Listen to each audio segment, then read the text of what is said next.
Alright, hello everyone. Mic test sound check. Yep, I can hear myself. Okay, here we go. After heightened lunatic, we are faced with a relatively chill GFT. So, what does it do? Let me just translate real quick for you guys.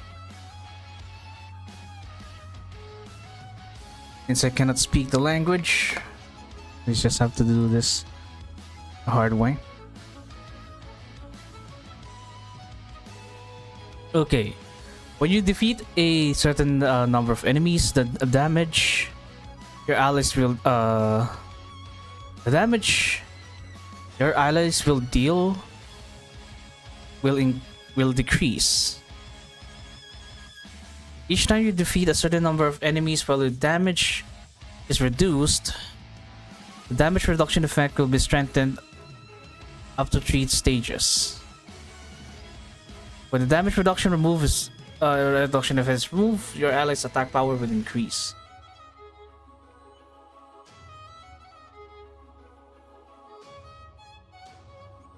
Okay. What about this one? So, every time you defeat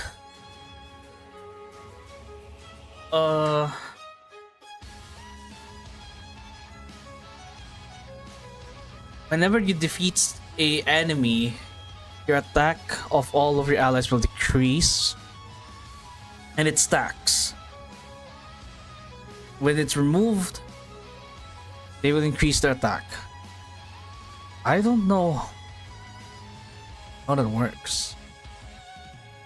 What about this one? Students with shields will take less damage. Enemy attack will increase significantly. Okay. Do a practice run, see how it goes. Let's copy it from someone else. Because, you know, I am a Blue Archive content creator and I make my own team. And my own team, I mean nothing. Oh, what's this? It does, again? Rena. Heal someone, Then what?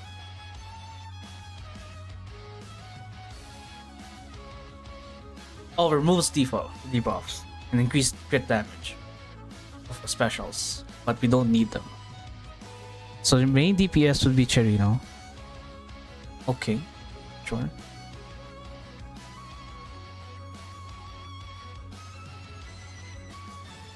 So your goal here would be most likely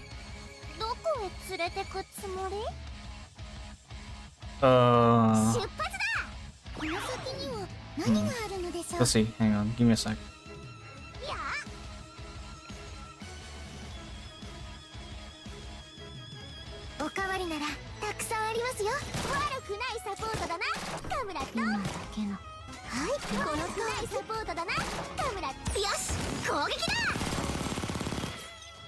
Where's the attack reduction? What? Energize.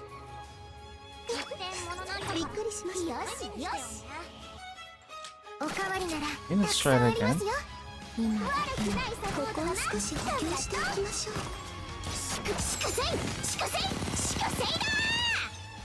Huh? Oh, there you go. That's the one. Then you heal it.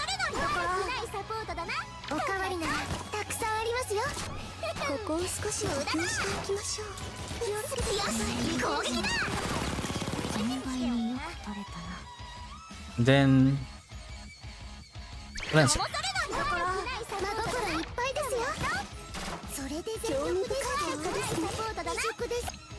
Oh shit. Okay. Wait. I think we need some ants, right?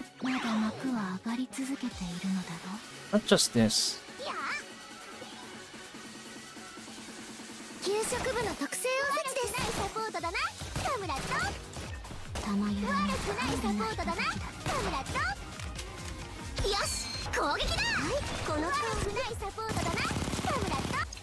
Okay. But for some reason, it doesn't. This bug or something?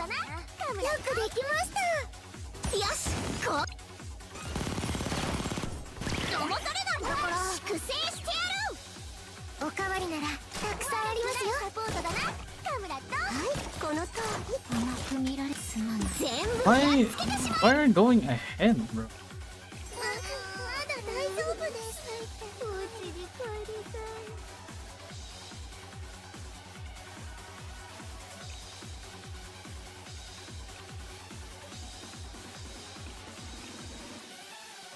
Probably we need some.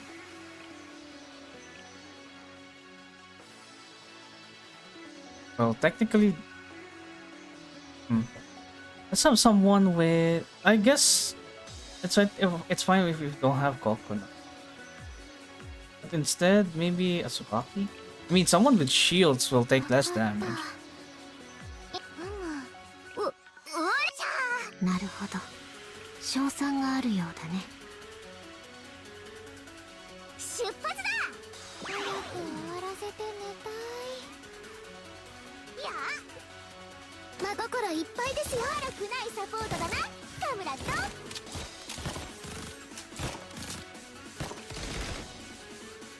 しかせい。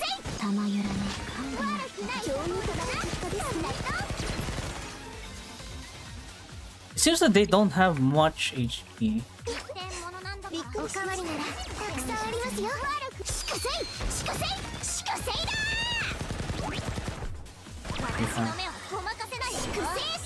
Oh, I think it's whenever you defeat a certain number of enemies, then that's what you get. Then you get the debuff. Okay.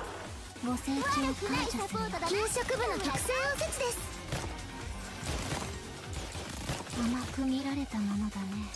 しかせい。 Then I get the debuff. I heal the debuff.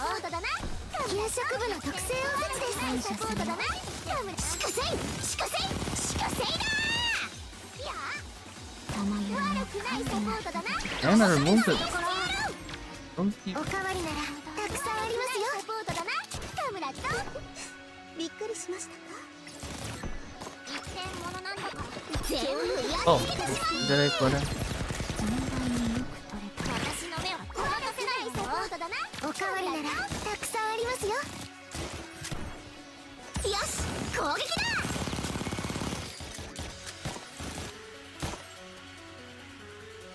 That's kinda ass. I thought my internet connection is bad again. Brings back bad memories. Oh god. Alright, it's going to be a very scuffed JFT though. Not like that I really care, honestly. Okay. Again, it's not that competitive, so we're fine. What the hell is this? Someone could remove debuff.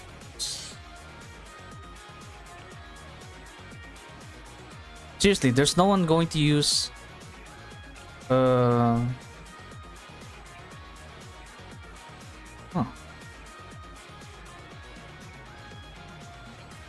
Perhaps it doesn't really matter? The damage reduction doesn't really matter, that they just do this? It seems like it.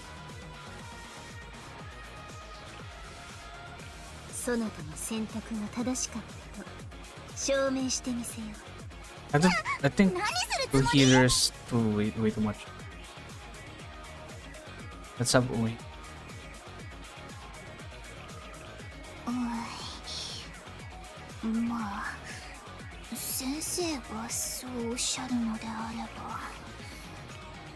Oh, I shouldn't use Mari, yeah.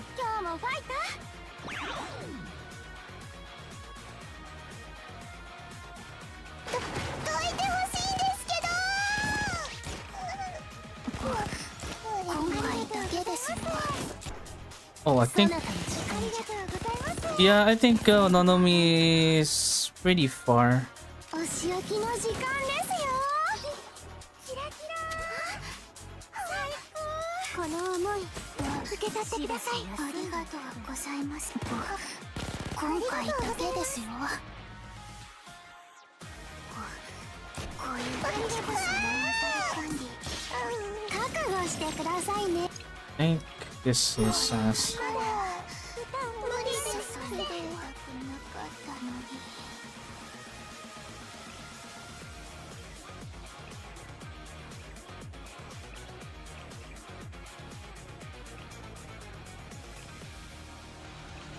に。いかなる時でも正しい選択を。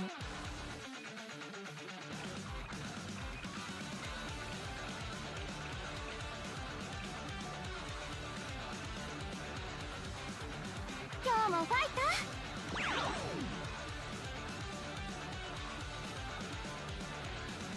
どいてほしいんですけど。ありがとうございます。これが必要なのでしょう。ありがとうございます。前段発射。ここ Don't have that. ありがとうございます。覚悟してくださいね。 Oh, すべての方に救いを完了。受け取ってちょうだい。ありがとうございます。ありがとうございます。アムス覚悟してくださいね。ありがとうございます。行きましょうか。危ないですけど。すべての方にすごく怖いんですけど。お仕置きの時間ですよ。こういう時こそメンタル管理。受け取ってちょうだい。準備完了。ありがとうございます。アムス今回だけですよ。覚悟してくださいね。すべての方に救いを。前段発射。あっちへ。どいてほしいんですけど。 oh my god, this is ass. 見てなかったら準備完了。すべての方に祝福を。前段発射。 I lost? Huh? There's one more! What? 私は何もしてないんですけど。 I won, but there's one more! What do you mean? Yeah, it's chill. It's about it though. 先生は私とどんなことして遊びたい？ Fraud. Fraud.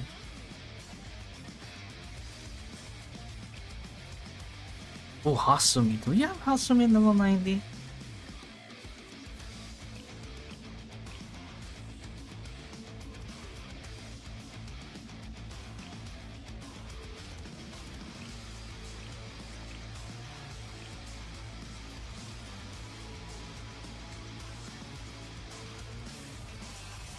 You know what? I'm going to try Makoto and hope that it doesn't really matter.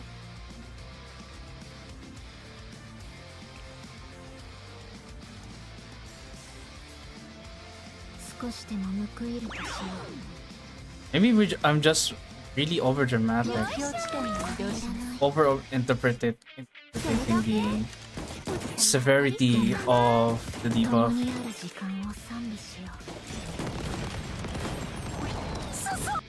Sunday!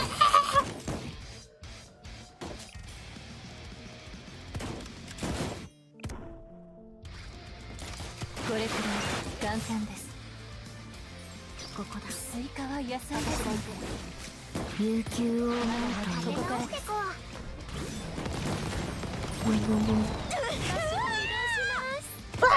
命中予想通りですね。我が演説を聞くがよい。 Oh, surprisingly, Hasumi hasn't killed enough.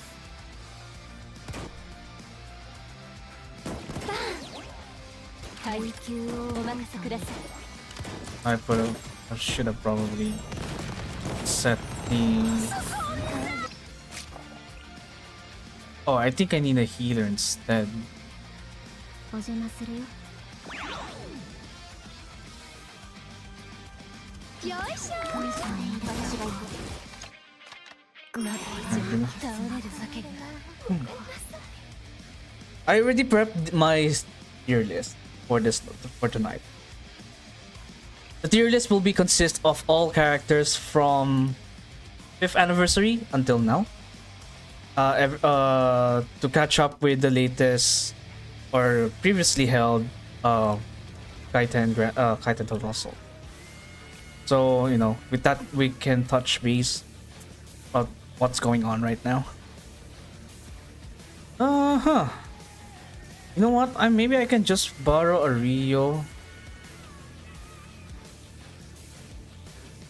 Yeah, I'll just borrow a Rio. You have one? Borrow a Rio and then again an Hasumi. I do remember that I got Hasumi from a spook when I was getting Swimsuit Seiya. So that's why she's only at 3 stars. I didn't get her from her rate up. I just got her from Seiya's banner. So it's a win, but it's not exactly a win-win. You know what I mean? If you guys get what I mean. Maybe not Yuzu. Okay. Also, gonna pick. Oh yeah, healer. Healer. A cheap healer will do. 少しでも報いるとしよう。よいしょ。 I'm gonna put her here. おじさんがっかりしちゃったな。悠久を思うとこれがあなたの可能性。 Selena will be just there just to check on 予想通りですね。 Oshino. Not going to do anything unless if it's completely nerfs. 命中予想通りですね。大事に使ってくださいね。スイカは野菜ですので共にここから受け取ってちょうだい。はい。お任せ。 Let's see how much damage that she deals. That she has like 簡単です。これから簡単です。補給品を受け取ってください。アマス、はい、ここを頼んでお任せください。これが必要なのでしょう。はい。お任せください。見なくても当てられます。 oh yeah, she doesn't deal as much damage as 見なくても当てられます。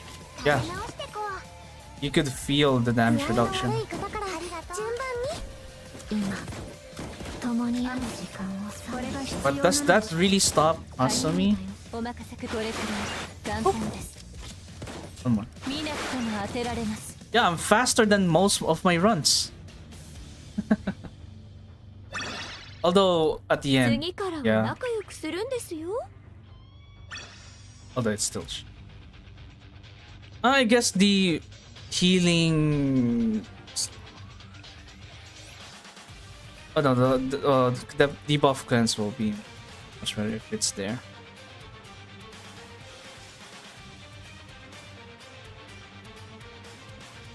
I don't think I need Hasumi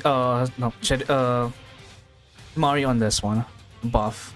I can just circle Fuka,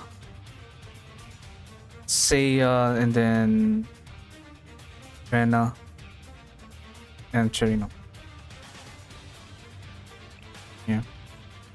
It seems like they don't have much HP. I'm level 90. I should be strong enough. Or should I say Cherino should be strong enough for this.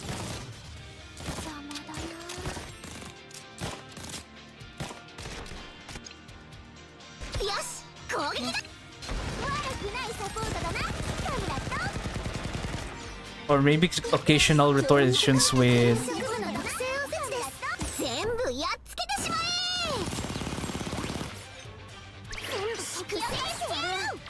that.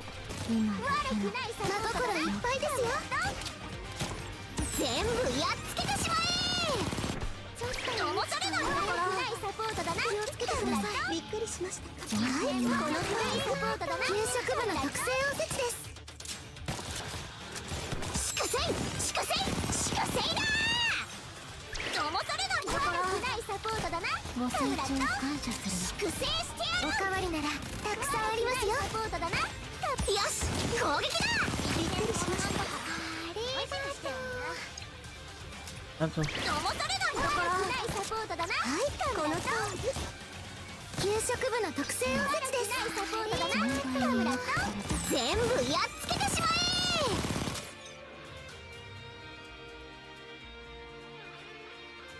Oh yeah, for this event, guys. 何がオカルトよ。Oh yeah, we have the Prey Ball event.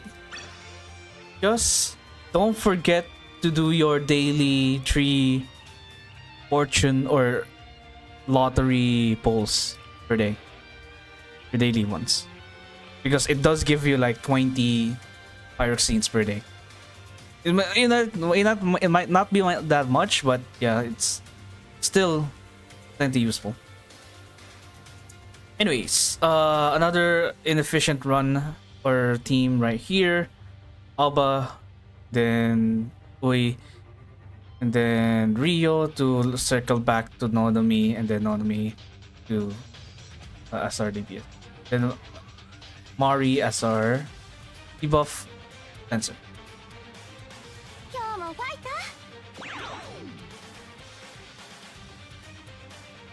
But again, this is very inefficient because I guess you tend to spend a lot of cost just to set up Nonomi.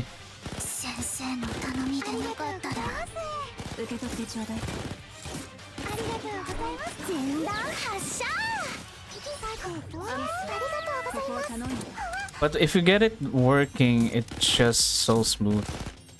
I'm just gonna worry it.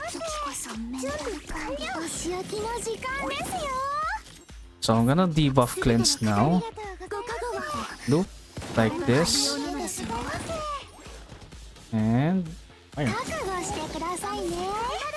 Don't worry about Alba because Mori can heal her really easy.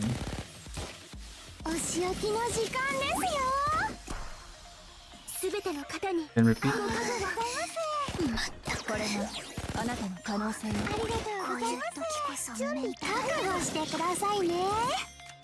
If everything goes to shit, just reposition Alba to the correct place. You don't want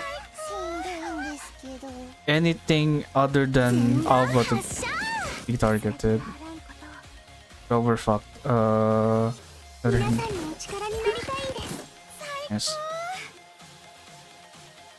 I missed one.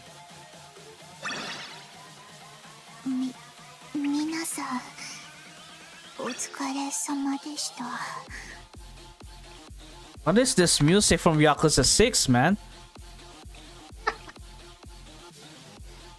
Yeah, it's mine's also mid, but I just don't get shit. It's fine. Wait, what was my okay. Yeah, this is fine. Real support. Yeah, if it gives like pyroxenes based on the score, then I will give more shits about it. Honestly, I will give two shits about it. But it doesn't. And JFD has been like always the same ever since its release. So I don't know.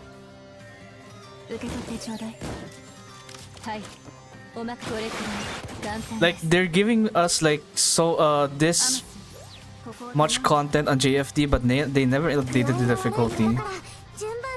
But it's still really hard to get like the required score anyway.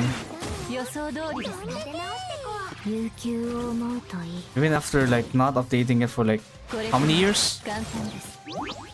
I forgot like what year did they implemented GFD.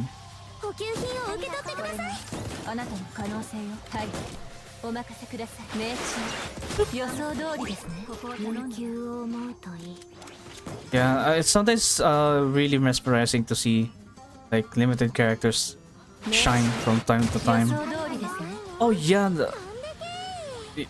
and she doesn't deal as much damage. ここからです。 Because her damage reduction is way too big now. 見なくても当てられます。 But who cares? 共にある時間を Just hit harder. They're just like this. 簡単です。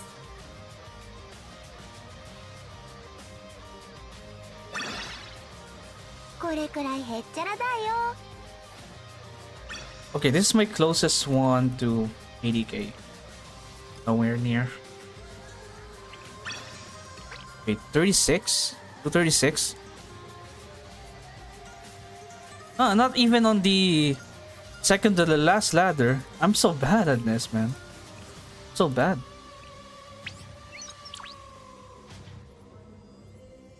Again, I don't care.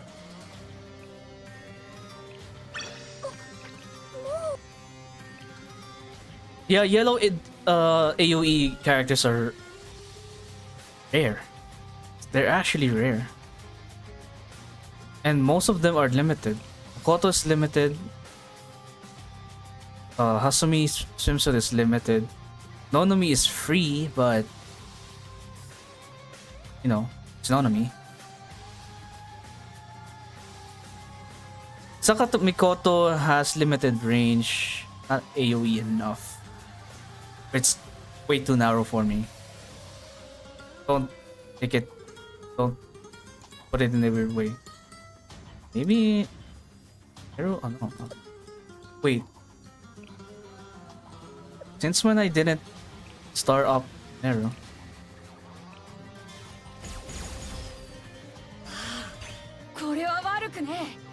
But I do remember her saving up shards for her. Just in case you know, they decided to let us claim limited characters. Oh yeah, Yukari as well. Yukari is not limited, but you know, hard to get in the gacha among all of the characters that you can possibly get. Right? Even though they cut off like the year 1 characters from the regular gacha, the pool is still way too massive. It's fine because, you know, if you cut way too much, you won't be able to like get access to, like, you know, most of them, right? Anyways, we're done with this game. I'm going to yap, and mostly for this game. So let me just share my screen. Yippee! Time to milk another tier list. I don't know if I'll share this publicly, but you know, if you guys are if you're a VOD watcher, then you have like a first-hand experience, or rather like a raw experience of my yap. If I'm going to make a video about this, most likely I'm going to release it when the 5th anniversary characters gets released. Okay? Let me just start recording.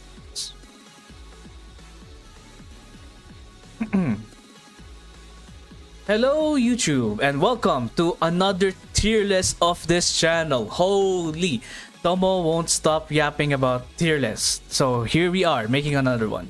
But this time it's for the characters or students since 5th anniversary. So we have the 5th anniversary characters: Ryo, Himari, Toki, Aris, and Kei. And then the aftermath of the anniversary, which is Amy and Yuzu, and the rest go on. And we're going to stop up until Otogi. So I am going to include the welfares this time because, you know, welfares are essentially 3 stars at this point. I mean, you could get your welfare during the event and get them at, you know, at least as 4 stars or 3 stars if you're not focused on them well enough. So I'm going to discuss all of them and put them in a tier list based on here. So we have the Kaiten Viable, Kaiten Lunatic, Gauss Lunatic, Bina Lunatic, Chokma, Tiferet, and could be used in JFTs and no use yet, but it could, we see like some potential in the future, and we have a no real use case so far. Now, let's start with the 5th anniversary characters. So let's start with Rio Arm. So Rio Arm is someone that I don't have, so I cannot have like a big, you know, explanation of how good she is, because I haven't used her in actual endgame content, and probably I should. So Rio is a damage dealer. She deals classic classic damage to one enemy at cost 4, and then basic skill, she increases her crit damage by 41.6% for 30 seconds. Real classic. Enhanced skill, let me just turn it off. So she increases her attack by 26.6 classic, and at EW40 she gets, or 2 stars, or at 2 stars exclusive weapon, she gets crit damage by 3,800. And then her sub skill is like one of the most unique ones in the game so far. So when she attacks an enemy with light armor, she has a 20% chance to increase the target's weakness damage taken by 11.6% for 30 seconds, and it has a 5-second cooldown between each activation. So as long as Toki is constantly firing, the chance of having this as a permanent debuff is probably high, unless if she gets stunned more oftenly, she gets repositioned more oftenly, then maybe or maybe she changes targets more oftenly, maybe the consistency will be there. But as long as she's targeting the same target or the same enemy, it should be semi permanent. Well, unless you're really unlucky and none of your shots. How many bullets does she have? Yeah, she has 5 bullets per mag before she reloads, so it should be like one of those 5 shots before it activates, right? Or after 5 shots, or after inflicting the sub skill, and then after 5 seconds, it should be one of those 5, or maybe before it expires after 8 more seconds, right? It should be, right? So nothing to worry about, guys. So because of that, she is probably one of the best characters in Urban in terms of red damage right now. One of the best, because there's like, I think more than a few contenders for this position. So I think Nonomi is one of them, I guess. Yep, Nonomi is certainly one of them. Let's see some more characters. I think let's have Urban Explosive. So Amy Arm is also a contender. Toki is still a contender, although I haven't seen not much Toki in Kaiten, so I'm not going to give like a definite opinion on Toki right now. But I've used Nonomi swimsuit against Kaiten Lunatic. There's also Shun Small, but not there anymore. Aru is like a contender, but a more specifically in AoE damage. So where is Rio's going to land? She's going to be really dependable on Kaiten Lunatic. I forgot how many Grand Assaults did we encounter so far ever since.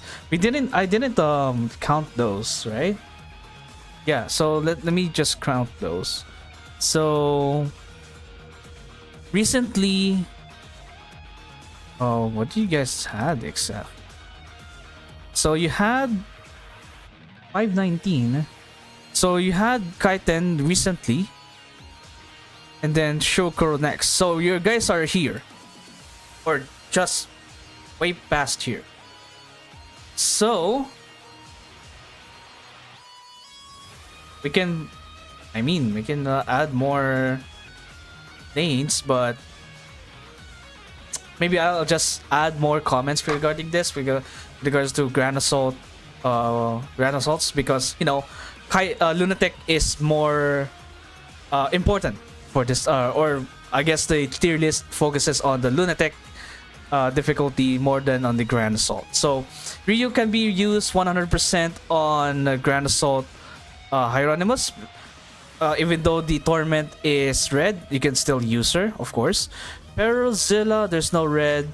Miyuki Kurokage, not really used because, you know, Ryu is a single target, so you probably need a AoE character when it regards to Kurokage.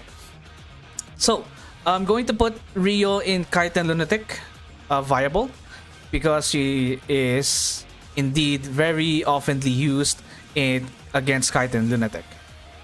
Next one would be Himari Arm. Is it Battle Arm? Whatever. So Himari, she is more of a support, just like her original self. Let me see. There you go. Your EX skill is kind of you know, it's kind of bloated right now. Bloated to read, or it's, you know, it's a wall of text right now. But I can give it like a summary of what she does.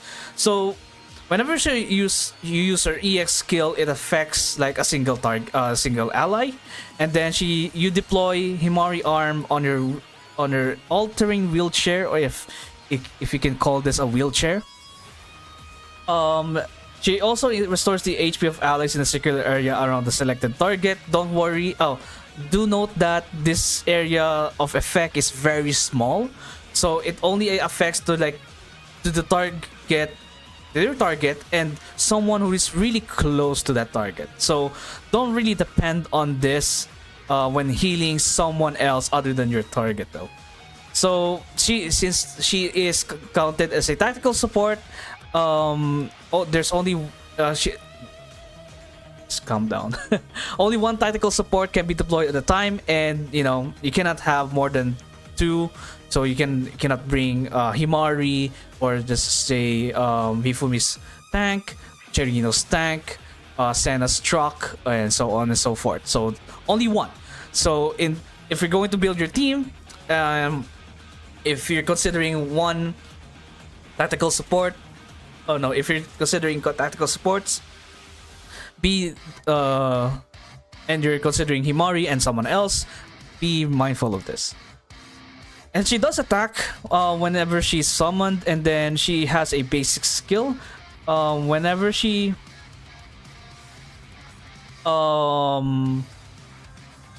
uses her skill here, hang on, let me see it. Granting it activates the skill. Oh. Hang on, give me a sec. I do know when. Oh yeah. I cannot read that now. So basic skill. So whenever she appears for the first time, or you know, shows up, use her EX skill, she shows up, she will use this skill. So basic skill, she deals damage, and she will grant, or she will inflict weakness damage taken for 20.2% for 28 seconds. But this only applies to heavy armored targets with heavy armor, so please take note of that. And then enhanced skill, so whenever she appears, and every 7 seconds after, she increases the piercing effectiveness of one ally by 76.3% for 12 seconds. And she will prioritize the ally that you targeted when you use the EX skill. So why? What is the implication here? Like, why is it like it pulses every 7 seconds, and it only lasts for like 12 seconds? So like, what's going on here? I think the design philosophy here when it comes to like the enhanced skill, so that if there's like a scenario wherein the buff of your target gets removed, Himari can just bring it back after after certain periods of time. So yeah, it's very convenient. It might be small, like it only lasts for it only lasts for like 12 seconds, but don't worry, it has a pulse every 7 seconds, and as long as she's here, so that's 30 seconds. Not that bad, not that bad. And then her basic skill and activates when she's using her EX skill. She increases the crit damage on one ally by 15.1% for 30 seconds. So in addition to the piercing effectiveness, they also get the crit damage, and it has the same properties as the enhanced skill over here. Really cool. Enhanced skill. Fortunately, Mari doesn't have a buff retention. I mean, for obvious reasons, because she's a tactical support. Or maybe that's why. I don't know. So, anyways, enhanced skill increases her max HP by 26.6%. At EW 40, she gets additional max HP. I mean, it's for like survival. You know, if your boss or if the enemy or the boss deals a lot of AoE damage and Himari gets hit damage, I think it's more preferable if you want keep her alive as soon as possible, because her being in the field is actually a liability. Instead of giving the buff without her presence, she's there, giving the debuff to the enemy and giving the buffs to the ally. So I think it's more preferable to have her at increased max HP so that she doesn't easily die. Anyways, sub skill is the same as the original Himari. She increases the all allies across cost recovery by 20.2%. That's a copyright music, so I'm going to switch. Okay. So, where is Himari going to? So, Himari could be used in Chokma yellow armor. She was also used in Bina Lunatics 100%. So I think her viability is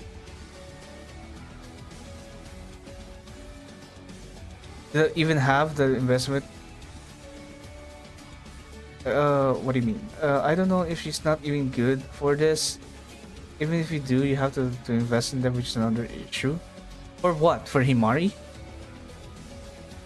I think it's she's more on the low investment and very usable. Unless her HP is way too low only at 4 stars, maybe. If it's not enough. But I don't think it's a problem, honestly, because even if I have her at EW 30, I never have any issues with her HP. Never. Because she tends to be at the back. So yeah. So anyways, being a lunatic, you would want to use as much buffs as possible for your DPS. So Himari is a sure ball, a viable option in Bina Lunatic. Right. Next one would be Toki. I kind of forgot when she was used. She was used like in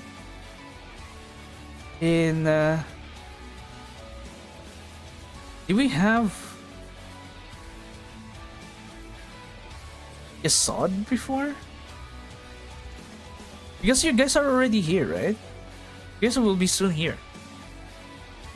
Oh no, you guys global players are already fighting Wakamu Hovercraft. So it's way past Yasod now. I forgot when was Toki used. Was it in a JFD? Anyways, let's talk about Toki while I'm trying to remember. So Toki Armed, she has an ES skill that does 2 things.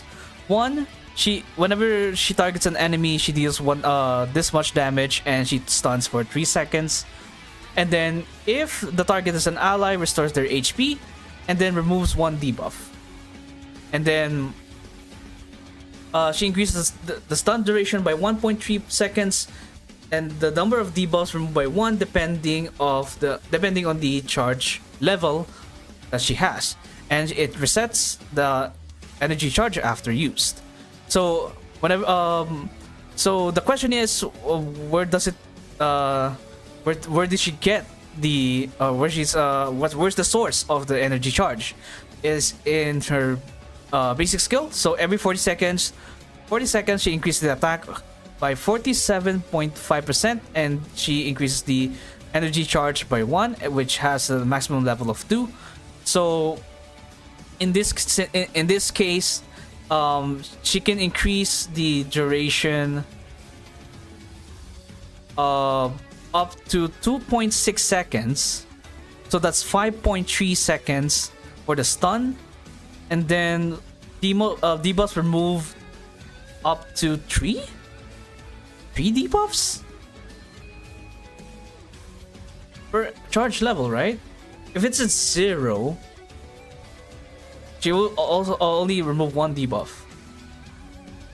If it's 1, she gets 1 more. If the energy charge is 1, she gets 2 debuff cleanse.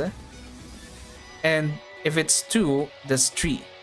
Yeah, I think that makes sense, right? Next one, enhanced skill. She increases attack by 16.2% and healing by the same amount. Probably due to her dual role, being a stunner and a healer, which is kind of a very we haven't seen much of this kind of characters, to be honest. Usually when they do something, it's purely for damage or purely for support. But Doki is more on supporting and healing support. Oh no, dealing damage and stunning, and then she has another mode of another way of using her EX skill, which is to heal and remove 1 debuff or more depending on the energy charge. So yeah, it's kind of, stuff like this doesn't get like much spotlight, to be honest. She's like more on the middle ground of everything. Like, she's not the best, but she's not the worst either. That kind of thing. Anyways, sub skill, she deals additional damage to heavy armor type enemies. Not really that much of a deal, unless if it's, if it matters. I don't know where it matters though. Maybe in Wakamo swimsuit. Yeah, Wakamo swimsuit would, make sense, but 3 seconds is kind of low for a stun. But 5.5 no, 5.6 seconds might be a bit, something. 5.6. Let's see. Let me just search for Kayoko.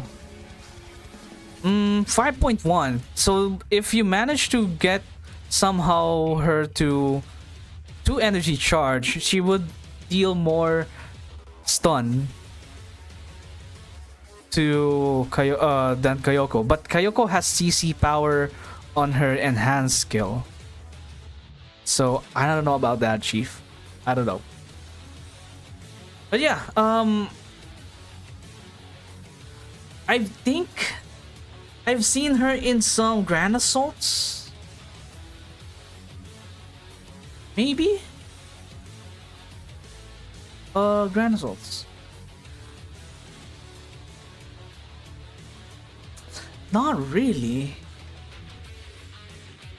Yukikoro Kage, that's the one in the future though. Kaiten, not really. I don't know if you can remove the debuff from Shirokuro. Wait a minute. You guys are here, right? Wait, where are you guys now? Shirokuro. So here. Yeah, here. 14 to 20. When was Loki released? Give me 1 second. Maybe I'm talking out of my ass, bro. It was released August 16, which is the same time as... No, what? No, not August 16. God damn it. There we go. January 20. That's like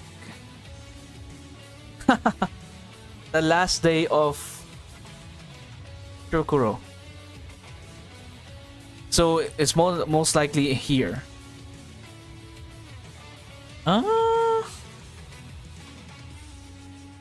But I swear to God, I've seen some cues with Doki, but I don't know where.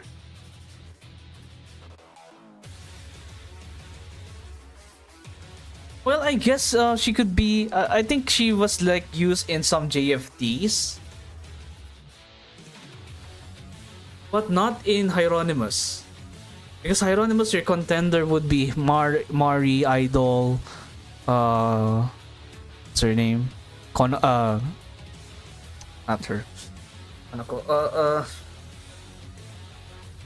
Okona. Justice 2, I believe.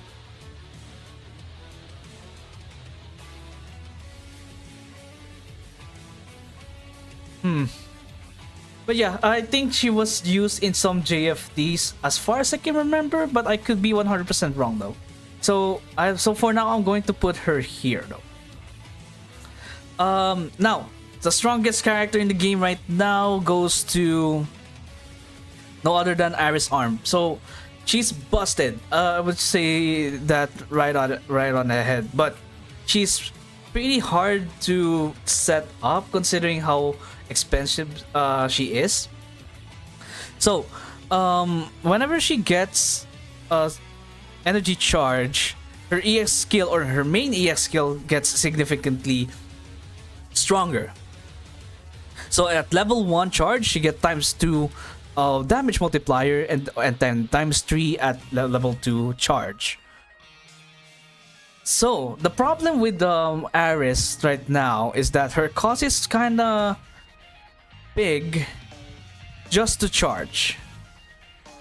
So let me just break down the EX skill. So her EX skill, whenever if she targets an enemy, she will deal damage, and then she will also deal collateral damage to enemies in a straight line towards the target, and then the damage is multiplied by ×2 when the damage or when the energy charge is level 1, or ×3 at level 2, and then it resets the energy charges after use.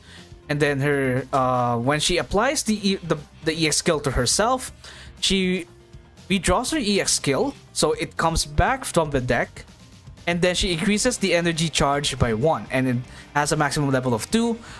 Take note that you don't really charge it after getting level 2 charge, so you don't make like a mistake of accidentally using her EX skill on herself, even though you have max charges, so you're fine with that.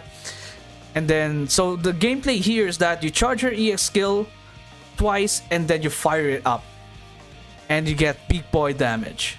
So the drawback is that it costs a total of 12.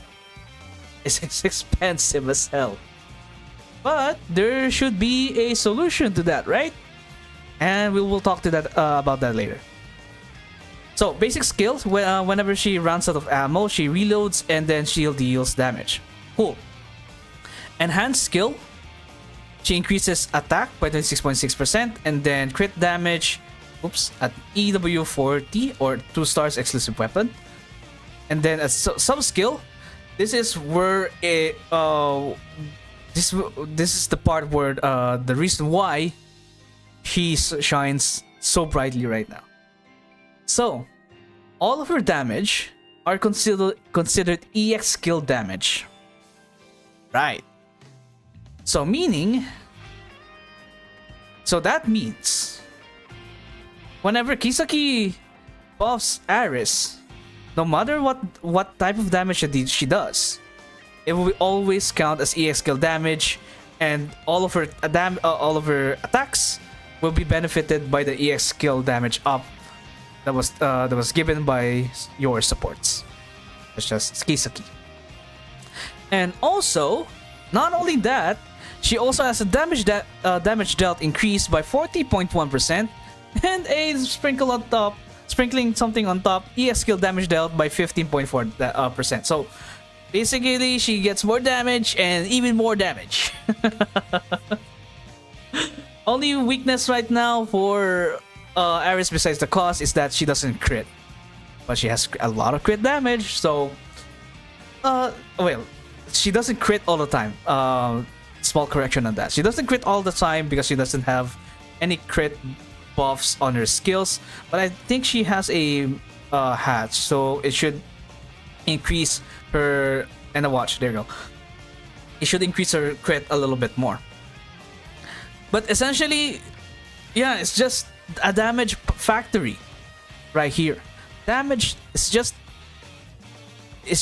damage. That's all what you need to know about Ares.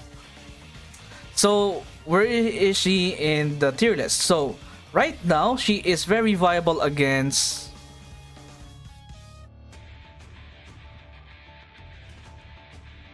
where was she used? So sorry. What the fuck? I forgot. Auto assault. Gauss. There you go. Gauss. Yeah, Gauss exists. There you go. Gauss. She's very viable against Gauss. Why did I all caps that? There we go. So she's very viable in Gauss. She can deal massive damage against it. I think on the first, it's possible to end the first phase of Gauss with just one phase of Ares, which is plenty strong right now. It is plenty strong. I mean, if you want a perspective, Gauss HP at right now. Oh no, Gauss HP is 200 million. 200 million, and it switches. It goes to phase 2 once it goes to goes down to 150 million. So yeah, 50 million damage easily. Wait, you even used it? What was my team in Lunatic? Boss. I didn't clear Gauss when I was streaming. Hang on, I should be here. I might be trolling myself, but she's definitely here.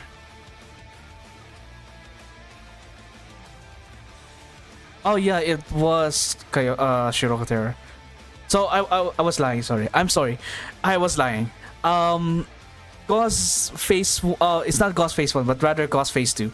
She can obliterate Gauss, potentially ending his life at 150 after 150 million damage.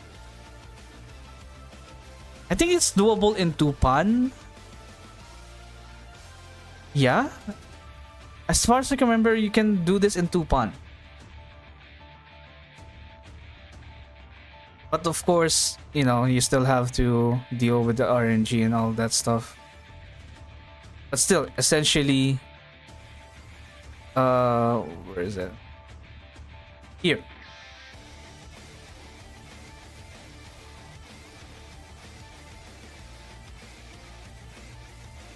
But I think if you cannot clear it with Ares, I think you should have like a lot of HP down. A lot of HP down to finish the just have a leftover team to finish the fight. But yeah, this Gauss Lunatic is extremely difficult in terms of RNG. But resource wise, I do have the resources, that's why I managed to get it. So yeah, Ares Arm is very viable in Gauss Lunatic. Okay. Our first original character in a while. Well, Yakumo and Takane were original. So, Kei. Kei is a support, and then at 2 cost, on her 2 cost EX skill, she deploys an amplifier, which has an aural effect of attack increase and mystic effectiveness by 83.8%, and this lasts for 25 seconds. And then when the amplifier durations end, or if you deploy your amplifier for the second time, whenever the amplifier duration ends, so it's either your time the duration is timed out, or you just deploy a new one. So it's technically and the amplifier's duration is ended. She will deal damage to the enemy, and then it has a 100% damage accumulation by the amplifier. So we can see that. We can see more of that on her sub skill. So her enhanced skill first, she gets crit damage, and then at EW 40 she gets max HP. I mean, she doesn't really need attack. She's more of a support that has like this. But I guess it's nice to have like crit damage to start off, And then her sub skill, after the amplifier is deployed, it increases the crit of allies within its range by 22.3% for 25 seconds. I think that's like the same duration as the amplifier itself. While the amplifier is deployed, 10% of the damage dealt to the enemies by allies other than K are stored. It's accumulated up to 5,000% of K's base attack, and accumulated damage is reset every time the amplifier is deployed. So she is more of a, I don't know. It's something like Wakamo's damage accumulation, but it's the same time it's not, because you're not targeting someone to receive the damage accumulation, but rather K collects the damage and it shoots it to someone. So it's not technically like a game breaking thing by paper, but it should be really strong, considering that she has like maybe given that you redeploy the amplifier and she has these effects, and she also has these effects, probably it's going to be really strong. I haven't seen the numbers though, but because I never pay attention to the basic skill, other than not trying to cancel it. But it should really help with the damage output from for your team. So yeah, it's not the same as Wakamo's, but rather it's, how can I say it? It's not the opposite, but it has a different system as Wakamo's. In this one, again, she accumulates the damage from everyone in the amplifier, so that's one limitation there. And then after the duration of the amplifier, she fires her basic skill, and she doesn't really, you don't really get to choose who she targets, because it's a basic skill. It doesn't have like any restrictions or any priorities on which one to target. She just fires it up. So yeah, it's way different from Wakamo's. Anyways, yeah, that's Kei. She is more of a support, a very good support, giving everyone mystic effectiveness. So with that, she is pretty much viable in Gauss Lunatic. In fact, you would want 2 of these. One for yourself and one support, or one assistant K. One assistant K. Next one would be Amy Arm. So Amy Arm, she is a DPS and she's a striker again. Well, her OG self is a striker. Her swimsuit is special, while this one is a striker again. So she immediately reloads and enters precision targeting mode, and it increases the normal attack damage by 329%, and she applies mark to one enemy. And then it ends after 30 seconds or after activating the basic skill. To be honest, I don't have Amy, so I don't really know, or I don't have like first-hand experience on using her. So apparently, when you mark an enemy, she prioritizes attacking that enemy throughout the duration. So for her basic skill, every 4 normal attacks, while in this mode, she consumes all remaining ammo and deal 785% guaranteed crit damage to one enemy, which is pretty good, really pretty good. And then enhanced skill increases attack by 865 and attack speed by 26.6%. I believe the attack is the 2-star exclusive weapon buff, and then attack speed is the base buff. So attack speed helps with her proc, or with her basic skill, because it since you are attacking at the same, it doesn't really say here if her normal attacks are fixed, or normal basic attack, or is it here? Oh no, it's it is dictated here. Never mind. I haven't again, I haven't tested much of Amy, sorry. So what is attack speed being used for?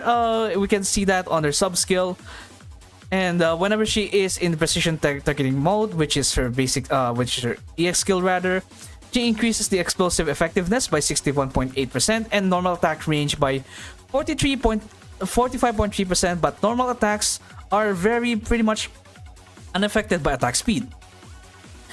But however, if you buff her with attack speed, the damage dealt by enhanced normal attacks and the basic skill increases up to 2.4 times in proportion of the attack speed buffs, which is really good. The max multiplier is applied when the increase in attack speed reaches 150%. So how do you get 150 attack speed? Quick quiz right here. How do you get it?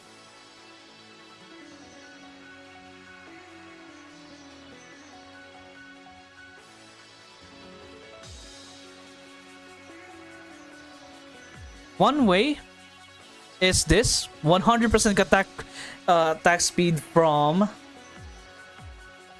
Ritsu, and the 50% should be,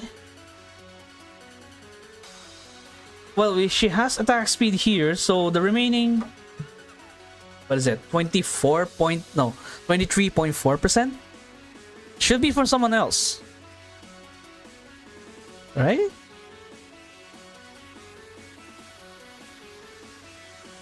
What gives attack speed?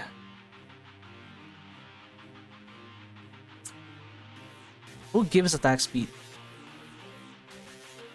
Under basic or sub? Wait. Sub skill. Maybe we can find that. As a sub skill. A sub skill of attack speed. There you go. Koiki Panjama. No. Sub skill. Special. Amy swimsuit. Ichika swimsuit. But ideally, don't really aim for the 150% here. I don't think. I don't know if someone even used Ritsu on Kaiten Lunatic. I mean, we can check that right now. The rankings are still here. Yeah, no one well, they have Chinatsu here, but it didn't really reach like 100% here, right? So yeah, mostly use Chinatsu, not really on Ritsu, because you know you probably want to use like other supports right here. Wow, level 50 Bond 50 Aris. Good for you. Anyways, yeah, where does she fall into the tier list? One thing for sure, she's pretty much viable in Kaiten Lunatic. The question is, do you need this to beat it? Answer is no. If you want the high score, a higher score, you need this too. But if you can, do you need them in order to beat it? No. Well, it's more. I think it would be preferable if you have them. But I did it without it, without them. So take it for me. Take it for me. So yeah. But even that.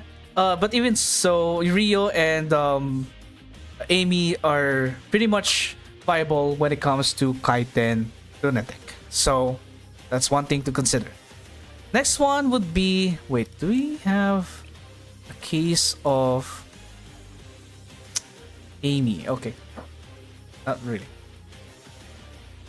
What am I saying? So next one would be, let's remove the filters here. Yuzu arm. Wow. So going back to the problem earlier with Iris arm. So she is very expensive. What should I do? I mean, Oi cannot cover all of her EX skills, right? She cannot have of her every single EX skill that she deals or that she activates, because it will expire after using this twice. So what should we do? Sell this. In 3 EX skills, you have a discount. You have a discount in 3 EX skill uses. And whenever she activates, whenever they activate their EX skill, of course, increase their attack by 41.7 seconds. 41.7% for 9 seconds. Easy. Easy. Arisu unusable without Yuzu and Nagisa. Yeah, that's what I tackled earlier, but I didn't mention Yuzu arm and Nagisa yet. But yeah, the main weakness of Iris right now is her cost. So that's one thing to consider, because you know it costs 12 to do a fully charged EX skill, which gets really expensive if things get, you know, tight. So solving the issue of Iris cost, we have Yuzu. So Yuzu reduces the EX skill cost of one ally except herself by 50% for the next 3 EX skill uses. So in the application of Iris, so that's 2 charges. So 2 charges and then the main damage. It covers everything. And then whenever she activates, whenever they activate their EX skill, they also get attack increase by 41.7% for 9 seconds as a cherry on top, which is really nice. How long does it last? 7.93 seconds. So most likely, her skill is going to, or the attack increase should cover the entirety of her EX skill. So yeah. Next one, basic skill. Every 30 seconds, she decreases the crit rest of one enemy by 30.9% for 22 seconds, and then she deals damage, which is a nice thing to have. Crit rest, reduces the crit resistance, so gives you it gives your Iris more chance of dealing damage. So anyways, enhanced skill. She increases attack by 550. That's on EW40 or 2-star exclusive weapon. So on base, that's 26.6%, and then at EW40, 550. And then her sub skill is classic attack percentage, as she is a special unit. So Yuzu was pretty much used in Gauss Lunatic because Iris needs the discount. Iris needs the discount so badly. So you cannot really, bring Iris without Yuzu.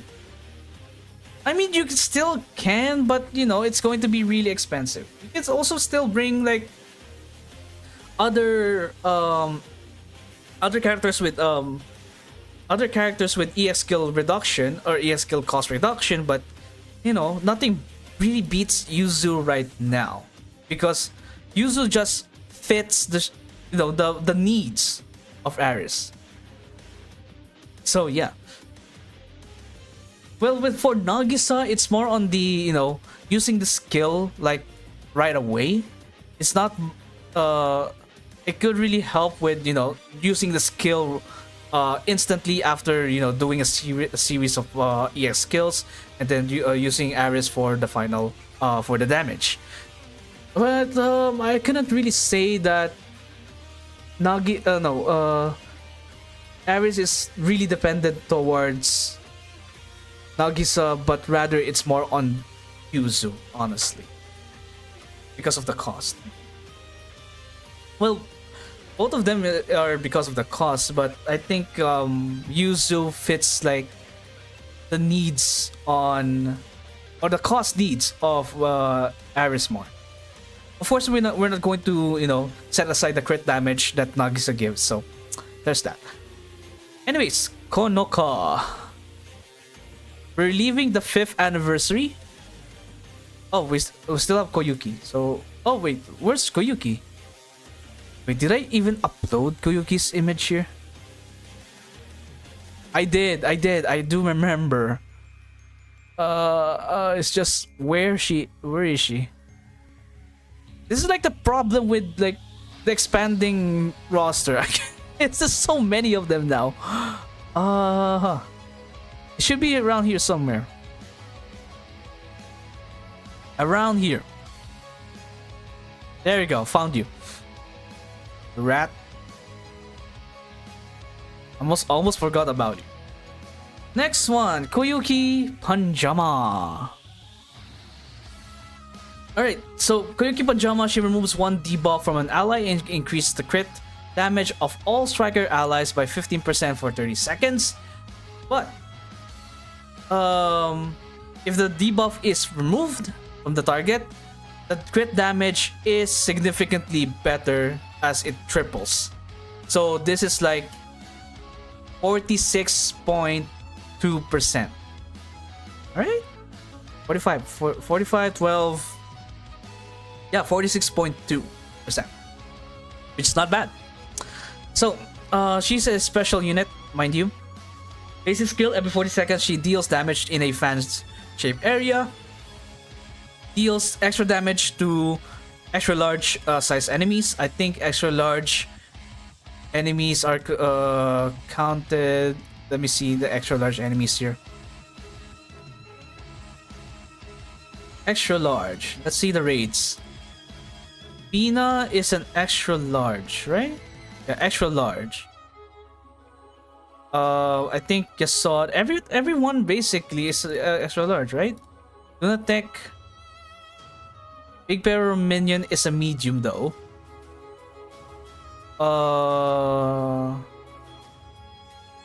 Shirokuro, I think they are large, yeah. Large. So there's only a number of characters here. I think Goliath is large. The rest is just medium or medium, yeah. Chesed is extra large. Not that it matters though. Gauze is extra large. No, it's only large. Okay. Medium on the minions. Hovercraft Wakamo, I think. Oh, Wakamo Hovercraft is not extra large. There's no large characters here. I mean, not that it matters again. HUD is extra large. Erosion Tower is medium. Why am I checking every single sizes of these characters? Wait, Gregorius is large? Never knew. I never knew. Ray, what's up?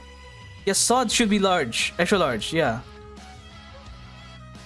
Right hand, yes, the pillars are extra large. Interesting. Yes, I did clear Lunatic. You can watch the final moments of the clear. Or some parts of it.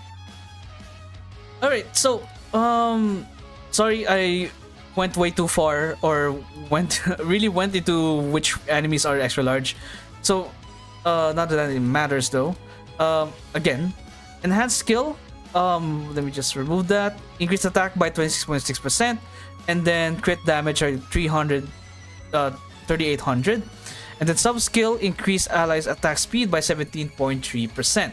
So it's really interesting that this one increases all strikers one debuff from one ally, but for what for what raid though?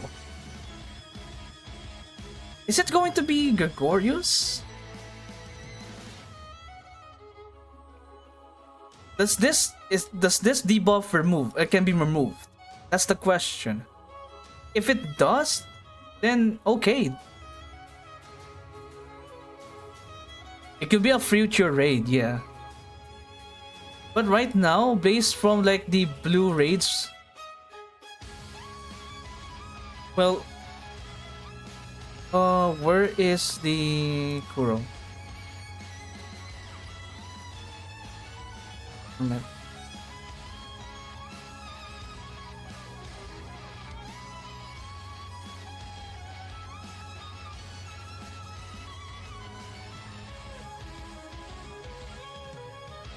This way debuff cannot be removed.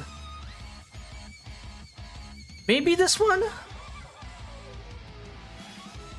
80% movement speed reduction? Did we have a Shirokuro? We never had the Shirokuro Lunatic yet. It could be this. Given that you can remove the Tarji, this one, this debuff. I'm pretty sure this one cannot be removed, but I think this one can. You can remove this one. So if I guess it's going to be a Shirokuro thing. I mean, attack speed is a factor in Shirokuro because of, I think they have a crit damage rest. Yeah, crit damage rest and crit rest. Well, crit rest is kind of generic, 100, but it has a lot of crit damage rest. So you probably want to input in like as much hits as much as possible. I mean, with Shiroko Terror, right? You guys used Shiroko Terror against Kuro, or probably against Shiro even. I mean, that's, I think, the job for Ares or Wakamo. But yeah, I think because of this, you would want a attack speed here. So probably Koyuki is going to be more used against Shirokuro. So she could be utilized in the future. And that will be an asterisk right over here, and that's Shirokuro. Maybe. But is there another other way? Other raids that we can utilize this? Maybe Gauze? I mean, she has AoE capabilities. Iris can nuke both faces anyways. That's true, yeah. Yeah, that's true. So there's no really. You guys are. Yeah. Wait, no. It's more like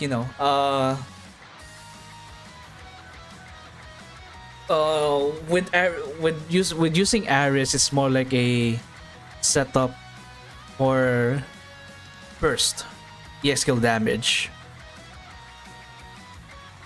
I don't know. It's really interesting. It could be used here, but when was Kyuki released?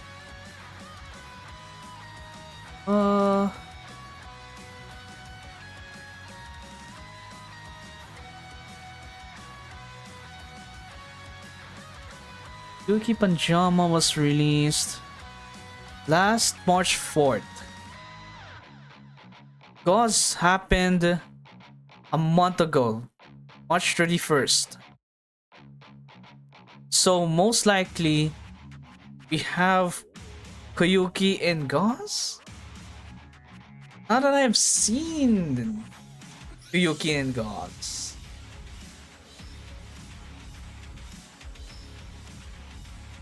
Does Gauss give debuffs anyway? No, right? It's just recovery boost reduction and it cannot be removed anyway. So no. Yeah, no, not Gauss. Right. Parazilla. Did we have a Parazilla raid? We have a Grand Assault Parazilla. And blue is blue and Torment. I can't remember, or did someone have like a screenshot of the top one, the top ranks of what they used? It's possible that they used it in Parasilla Grand Assault.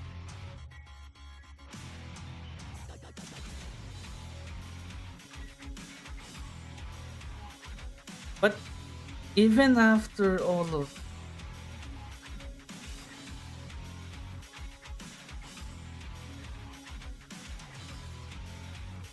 nah, I think it's going to be here. Utilize in the future.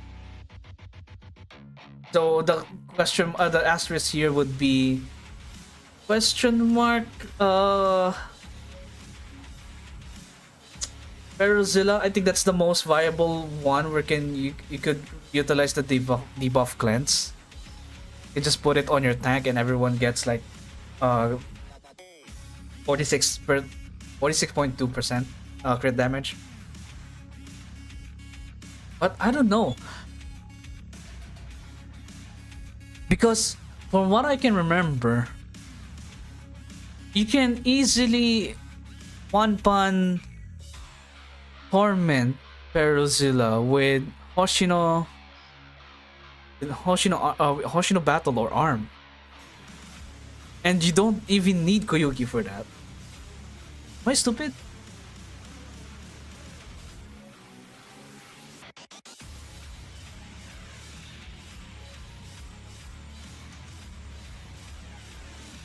We never had what was the last time we had oh, this is Grand Assault. Aerozilla's right here.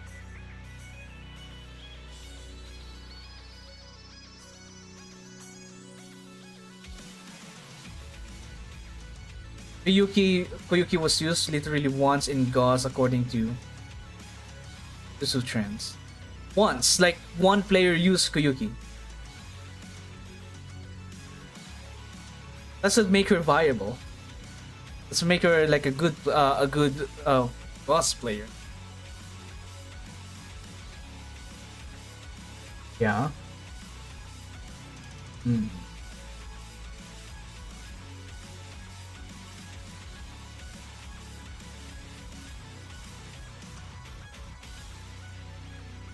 I don't know.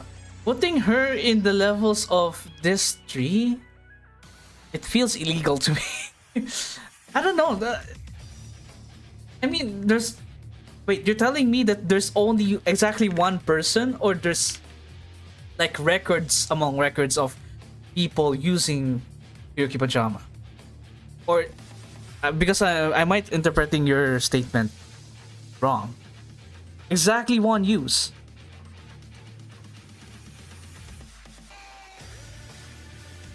Okay. Alright, so I think she's going to be here.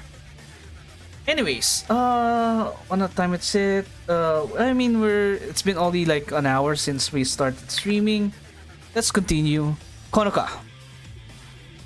Konoka deals damage on her EX skill at cost 3 in a fan-shaped area, and she gains a heal when hit. This is the same as what's her name? Tsukuyo. I think Konoka has more healing, but has a low maximum ticks, or no, maximum times that she can use the heal when hit. But it doesn't have a duration. As long as the 35 times is up, the buff is gone. And then every 30 seconds she deals damage to an enemy, and inflict stun. I'm not sure if this only applies to one enemy, but I guess that it does. And then she restores HP, and then enhanced skill, max HP by 9069. I think that's 2 stars exclusive weapon. Yeah, and then recovery boost by 26.6%. This is basically increases the amount of HP restores from the healing abilities that target this character. So she just gets more healing. So this witch will benefit this and this, most especially this.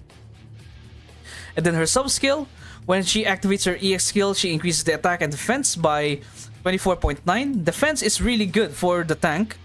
And then after she receives 25 healing 25 times, I think it doesn't really matter from what source. It could be from here.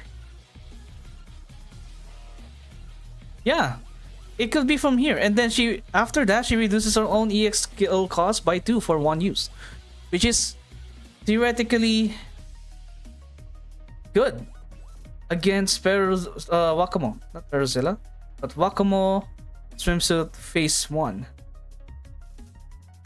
She deals piercing. Konoka is a light armored, has light armor, so she can pretty much tank Wakamo easily. I'm not sure if Lunatic Wakamo Lunatic Wakamo, I'm not sure on how Konoka holds up, because again, what was her release date? Let's see. Konoka. I didn't do Wakamo swimsuit Lunatic. But 2018 Wakamo hovercraft on JP happened on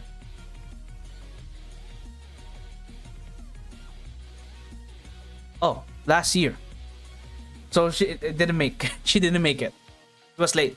So yeah, she could be really viable against Wakamo hovercraft, so we could say that she belongs here right now. Easy. We're having it right now. Can you get Konoka? Can you grab Konoka from the game files? Install it to your account? Get her. I want to test something. Wait. I mean, on JP, we can just do that, right? We can just do that. Look at this. Right? We can just test it right now. Like right now.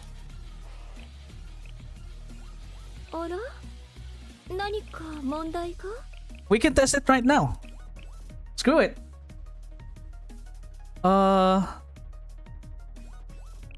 Let's have... My Konoka is only at 4 stars. 4-star. And then Amy. Or probably we're going to have a Hifumi strat here. I think most people use the Hifumi strat.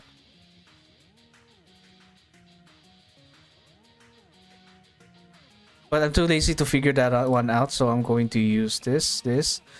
And I think they use Fubuki here instead of Ayoko. Or AFK.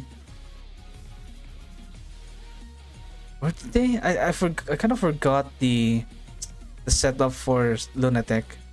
I've seen Lunatic but I didn't do it because I lack the damage. Where is my...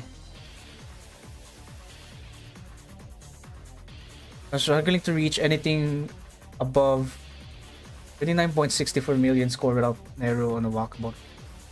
Don't you have a walkable Neru? Oh, you use Neru on phase 1. Oh yeah, that's why. Yeah, that sucks. See Kotama? Oh yeah, Kotama for the bunga. Wait, no. I'm talking about Fubuki. I was looking for her and then I forgot. I got distracted. God damn it, guys. And then I think the play here is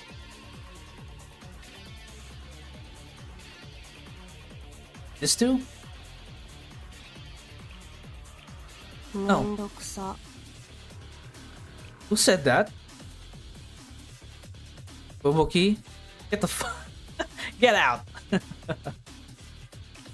そなたの選択が正しかったと証明してみせよ Oh, how the fuck? う。Probably like.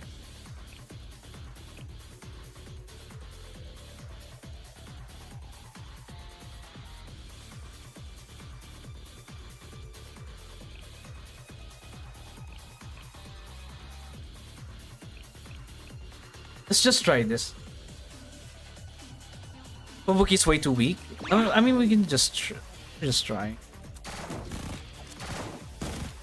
まえがいがある当たったらラッキーってことで敵発見 Yeah! 手間かけさせやがってあなたの可能性よってことでおサンキューそなたの時間じゃあサンキューそこに私の方がちゃんと練習してよねなんかさ Whoa, saved by the thing. What the fuck? Okay. Wait, no. What? Oh, it doesn't count for. Never mind. I thought it's going to count like you. Oh, you tried another attack. Here's a reward. No, doesn't. Huh. Probably my Konoka is way too undergeared. I need to stop coping. Yeah, she's undergeared. But she held well at tier 6. Isn't it?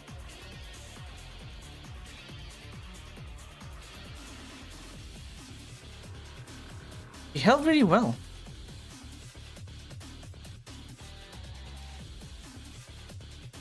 It's not like Tsukuyo. It is like Tsukuyo. Wait, no. Minus the... Whenever she gets like stunned.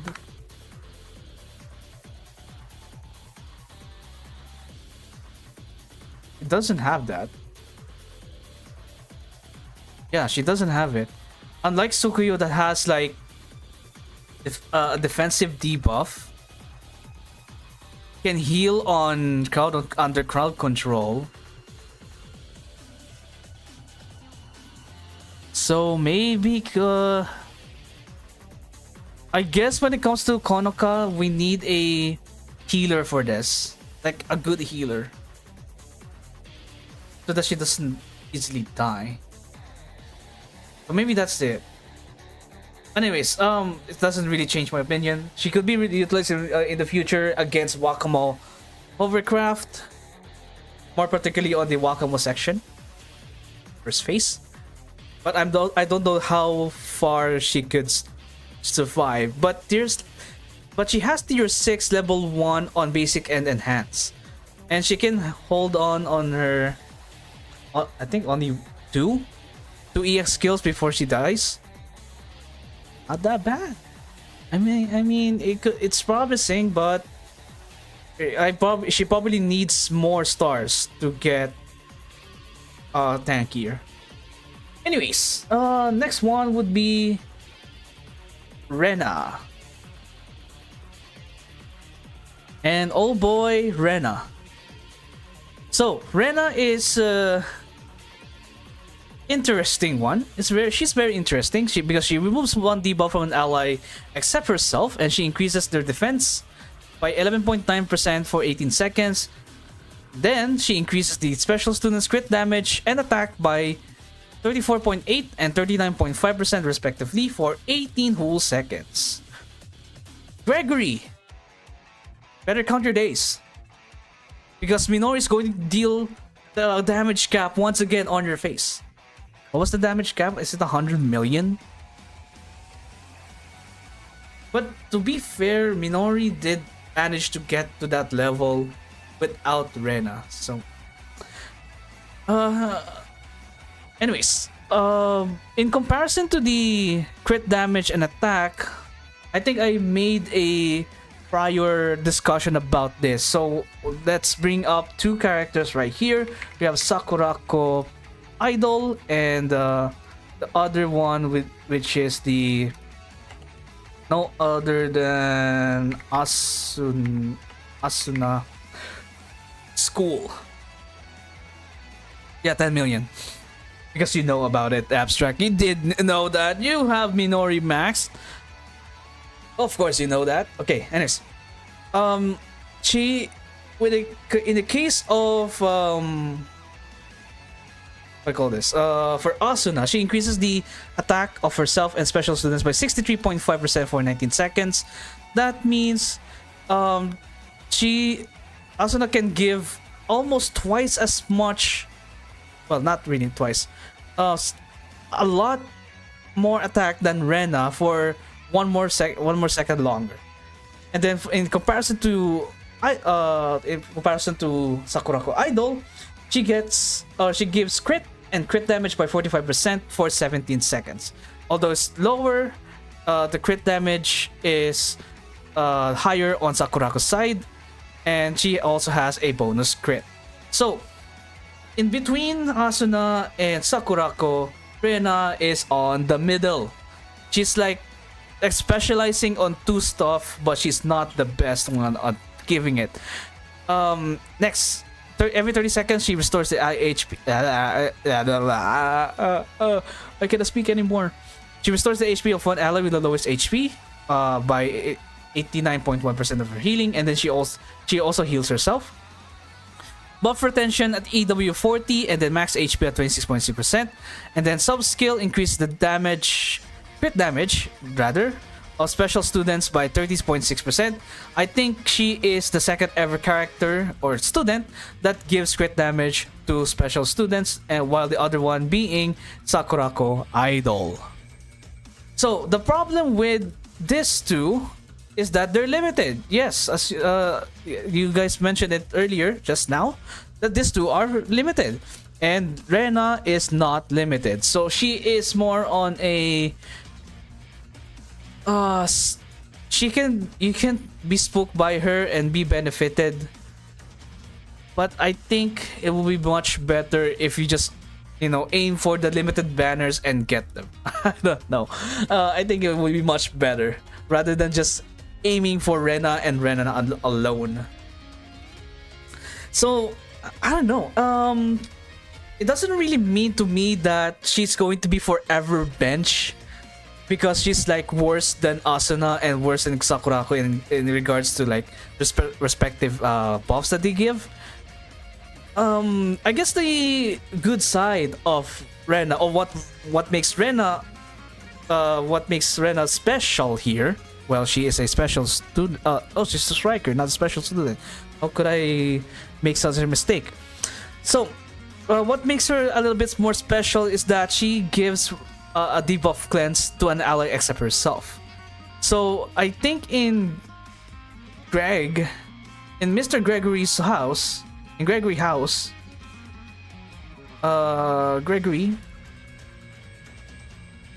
it's time to treat your patients. The attack decrease.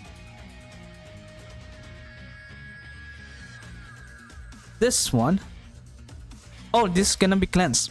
What the fuck am I talking about? But this one can be cleansed. But I mean, you are. This is not the chat. Oh, this is the organ. Yeah.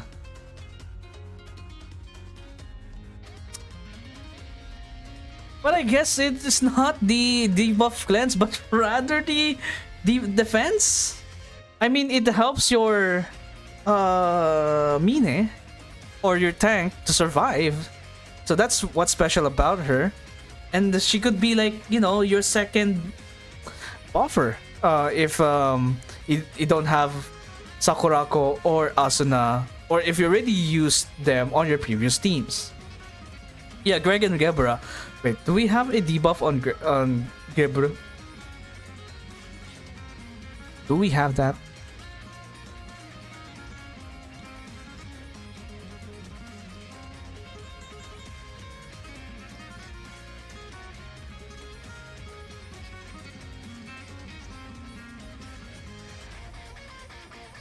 This one increases the defense. Maybe this? It could be for this, yeah. So yeah, she's probably more, she's viable on, she could be viable against Gregorius and Gebra. Although she's not the best among, in comparison to Sakurako and Asuna, she could be your, you know, alternative option or your third option if those two are already used on your previous formation. So, not a bad character. I would say that she's very niche though. Only, you know, specializes on 2 raids. But hey, when, you know, when the time comes, maybe you'll need her. That's my thoughts on Rena. She could be utilized in the future, but not right now as of the moment. Next one is my favorite character. The character that I want to hug, genuinely. Akane School. Alright, so I haven't seen much of her skills. Well, anything about Akane School. So, her EX skill costs 4 and she increases the weakness damage taken for 1 light armor by 16.1% for 27 seconds. And basic proficiency by 83.9% for 10 seconds. This means that she can, the damage from normal, basics, and sub skills are increased. So basic skill, when she activates her EX skill, she deals damage to 1 enemy. When activating the EX skill, she deals damage to 1 enemy. 8 seconds to cooldown between activation, and she prioritizes the enemy targeted by the EX skill. Okay, so right after using her EX skill, she will use her basic skill, which will be enhanced by the basic proficiency. Got it. And then her enhanced skill is crit damage by 26.6%, and then at EW 40, that's 730. Sub skill is increased allies crit damage by 17.3%, as she is a special unit. Question: Where is she going to be viable? Answer is no other than Gebra. But another question: do we have a urban Gebra? Is there an urban? Oh, it's field. No. Doesn't make sense to have Gebra on urban setting. Wait, what? What else?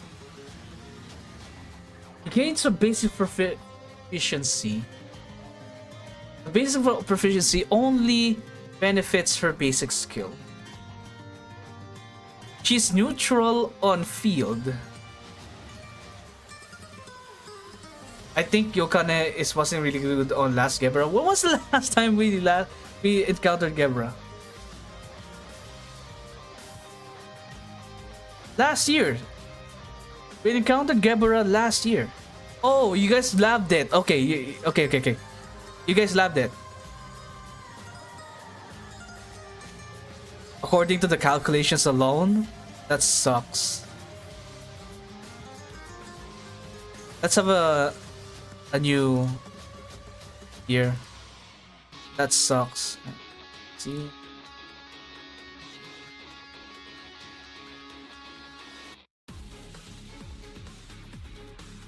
Maybe here.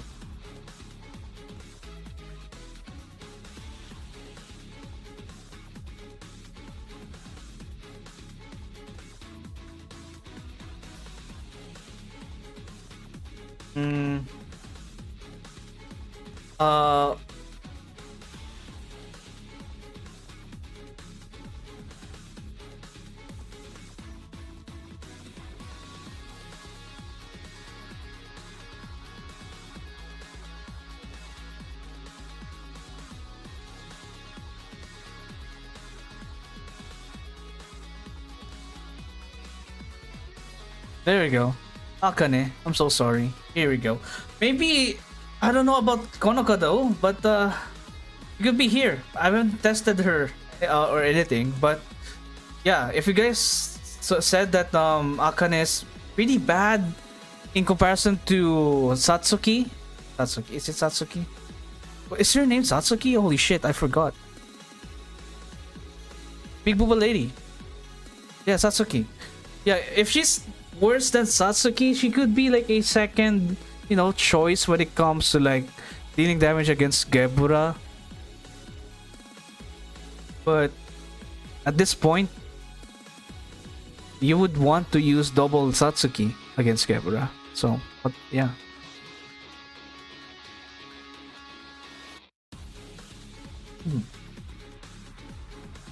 Besides Big Booba, she gets the sweetest voice. True, I want to get her though.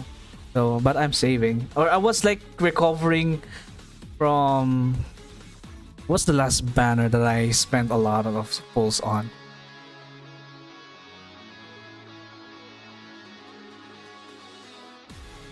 I think I got Rena. No, it was Konoka. Yeah, it was Konoka. I did blow out my savings on Konoka for some reason. No, on both. I think I got Rena early, and then Konoka was like 200 pulls on the or I had to spark for Konoka. Yeah, that's why I couldn't get Akane, which is a shame. Anyways, yeah.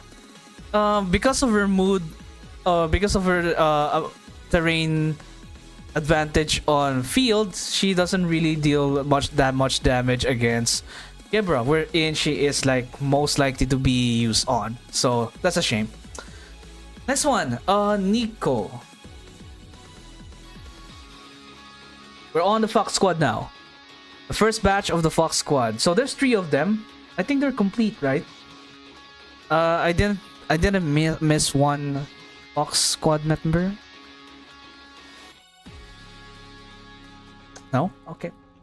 Didn't miss one. That's good. So, what does Nico do? She's your wife, and she removes 1 debuff from an ally, and then she increases the crit damage or the EX skill damage dealt, rather, of all allies in a circular area around herself by 48.5% for 35 seconds, and grants dealer allies 1 stack of reconnaissance, and this stacks up to 6 times.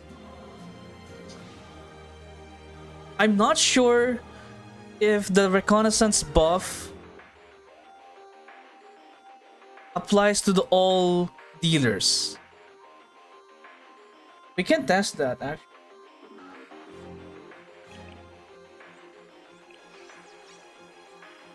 And by the way, Nico's application right now is Chokma balls. Hence why Nico is not here and I have to borrow one. Wait, did I have to borrow one? Oh yeah.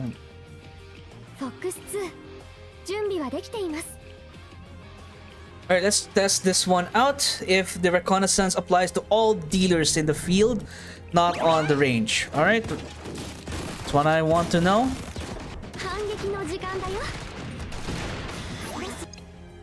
She gets 1, 2? No. It only applied to Shiroko? Mari? Wait, why Mari did... Oh, dealer! I'm dumb! Fuck! It only applies to dealers. He's not a dealer. Oh, Mari is not a dealer. Hoshino is not a dealer, but rather a...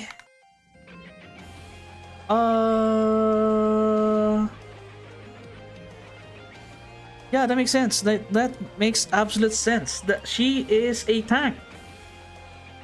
Yeah, dealer. I thought it was at top of my head, I thought it was like striker. So yeah, all dealers get reconnaissance regardless of the range. Well, technically everyone is in the range, so I cannot really tell. Well, we can try again.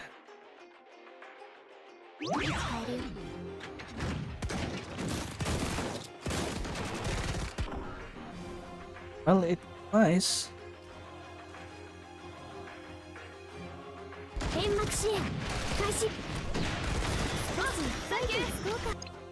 Hmm.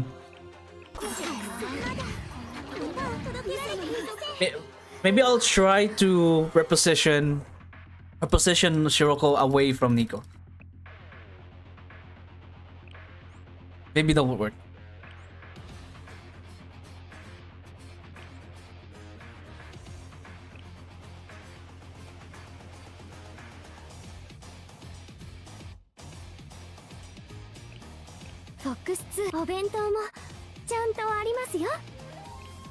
Thanks, Nico. You're the best. Alright, Nico is on the very... She's far away. But, hang on. Okay, so... Shiroko is not on the range. Let's see if she gets affected. No. No. So, the wording is... might be misleading here. So, for dealer allies, for the case of the dealer allies, it only affects to all dealer allies around the circular area. Okay, so be aware of that. So you know, you don't accidentally or mistake it, or if you assume that every single dealer on the field can be given this special effect, then yeah, maybe consider your strategies. Next, basic skills. Every 35 seconds, she deals damage to all 3 enemies, and then she inflicts burn. That's why she's been used on or against Chokma balls because of the burn. Next one is enhanced skill. She increases her normal attack range by 200 because she normally wears or has a shotgun. So shotgun users tend to move forward because of their lack of, or because they have less attack range. This one fixes it, making her more on the back. I mean, here she is on the technically on the front, but because of this, she is on the back. And then EW40, she can be used on anywhere. Okay. Maybe because of the increased range, she tends to back out a little bit farther than usual than other front units. Maybe it's like the same as Mika, right? We have a case like that. Mika is a front unit, but she has... Oh, not here. Not this one. Mika's swimsuit?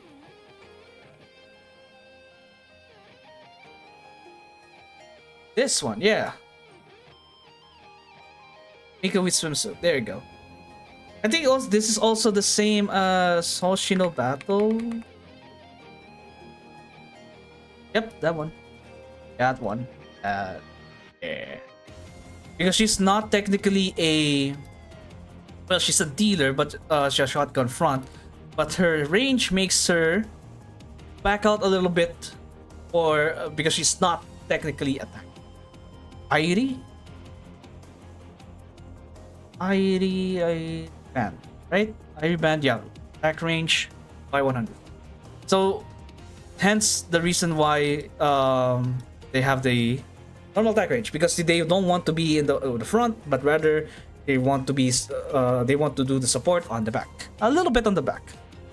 And then sub skill, whenever a buff is granted an ally by the EX skill, increase that ally's EX skill damage dealt by 4% for 35 seconds for each stack of reconnaissance held by the entire allied units. It stacks up to 6 times. So for the entire team. Well, this is technically not going to be achievable right now, right? Yeah, it's not achievable right now because we only have like how many? Yeah, we only have like 6 striker units, and Nico is not a dealer. She's a support. So even if you have everyone on the field, in range of the in Nico's range, you will only have like the five stack effect. So that's 20%. Yeah, 20%. Which is a nice thing. I mean, it stacks with her own EX skill. Yeah, her own DX skill, so it's a nice addition. This one is not like, it's, it's an extra thing, extra nice thing to have. Of course, this one is targetable. The nature of the buff is targetable, so be aware that Kisaki doesn't stack. Kisaki's buff doesn't stack with Nico's. So yeah, Nico is viable right now in Chokma Balls because of her burn and because of her EX skill damage up for everyone on the for everyone around her. So it applies to your healer that inflicts poison or burn or chill, whatever, and it applies to your main DPS, which is good, which is really fucking good. And she also has elastic armor. And as far as I can tell, Chokma Balls has Mystic Armor, so she can normally, normally take it, so it's fine. Can resist. Okay, yeah. So yeah, she can survive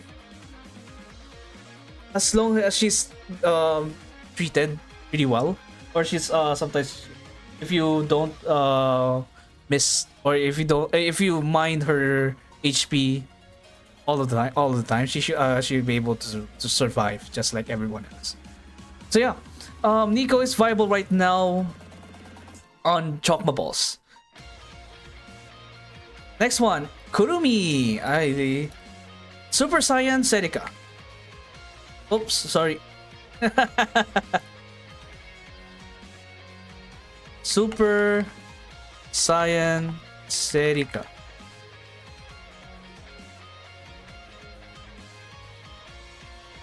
You cannot hear the audio here, but yeah, this is basically Serika, but Super Saiyan.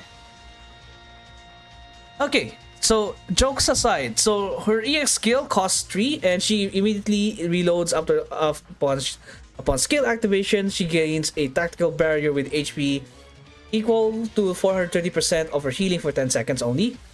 While her tactical barrier is active, she gets into the tactical defense stance. So while in that stance, she stops attacking. She doesn't attack during this period. And she restores the tactical barrier's HP equal to the 34% of her healing each time it is attacked. And this has a maximum up to 30 times. And then when she finishes, or when she exits the defensive stance, she will stun an enemy for 3.1 seconds. 3.1 is the flashbang from her shield, which is neat. Her basic skill is when exiting the defensive stance, she also decreases the crit damage rest of one enemy by 28.6% for 32 seconds and deals damage to them. So apart from the stun, she deals damage, and the crit damage rest is also there.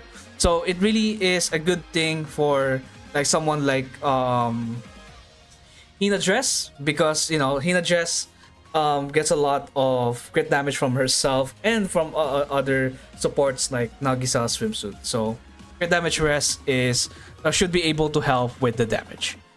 Enhanced skill is at 3 stars, it's 26.6% defense, which is normal, pretty much normal for a tank. And then at EW 40, that's more HP.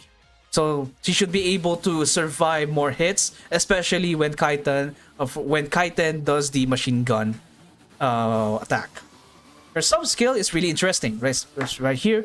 She also increases the cost recovery by 183 units, and increases this even further when the barrier is active. So when barrier is active for 10 seconds, you get like an additional 854 cost recovery, which is nice.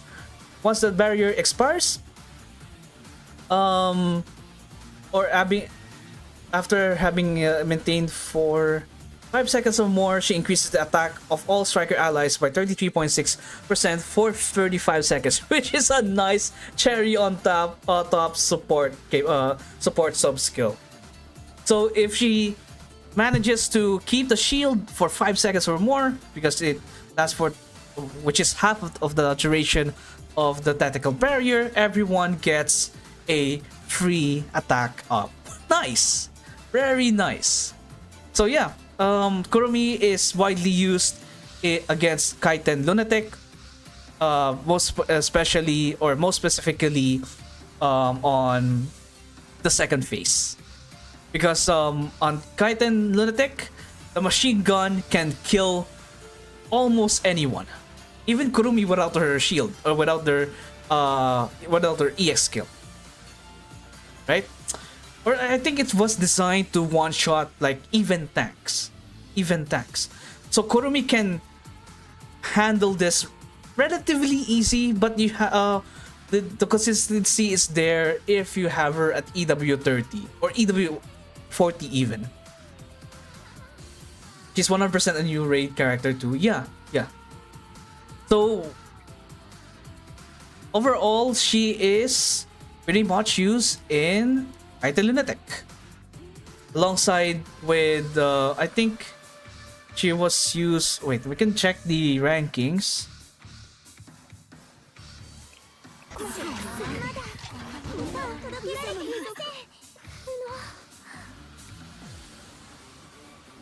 We should stop having this kind of defeat thingy when we do a tactical retreat, because it feels like we lost or something.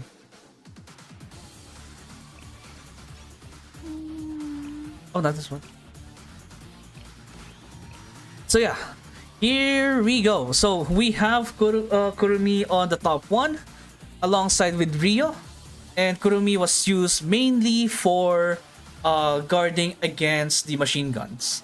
The reason why we don't have technically a tank here, because our goal on the second phase is to remove the red weapon and the pink weapon as soon as possible, so that on the last one you're only dealing with the green weapon.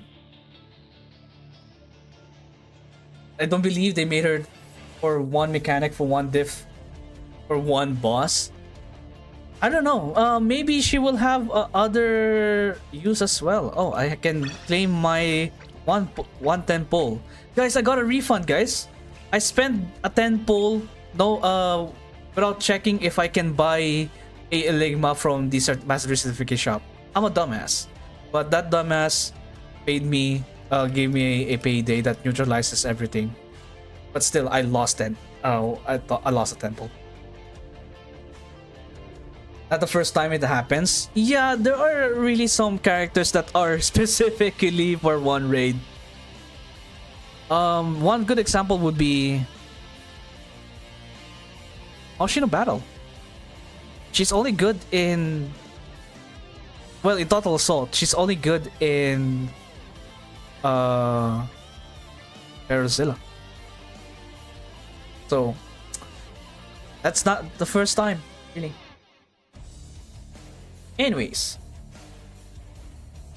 but yeah, I would say that Kurumi's I would say she's going to be not. I'm not sure if it's required, but I think it will be much easier if you have her on the team, or most specifically when you are attempting to break the pink and red weapons. Yeah, got a refund free raid. Yeah. It was a big mistake, honestly. I could have just bought I was like missing like 6 Eligma. I was always missing 6 Eligma. And then I didn't check the mastery certificate if they're selling if I already bought like the Eligmas there. I didn't check. Turns out I haven't. And I already did the temple. I didn't get anything from the temple. It wasn't it wasn't a mint pull though. But I lost a temple and I gained one. So nothing happened. It's not like it's like I never participated in this raid whatsoever. I just got a shiny, I don't know, a shiny trophy. Yay! I can brag it to you guys. Right. Yeah, I should have that mentality as well. Number one. But yeah, Kurumi, pretty much, I wouldn't say required character, but I mean, we can check out like some clears on Lunatic and see if there's one or there's a few that doesn't have a Kurumi. Okay, so let's scroll down a bit because there's only like a few hundred of us who did this. They have Kurumi. Scroll down a bit further.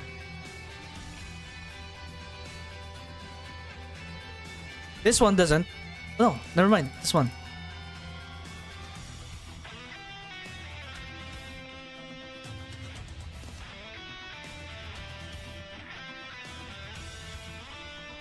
This one doesn't. Oh no. Why am I missing it? It's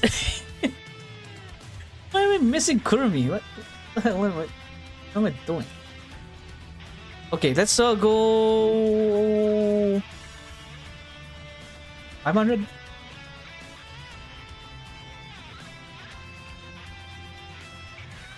Kurumi.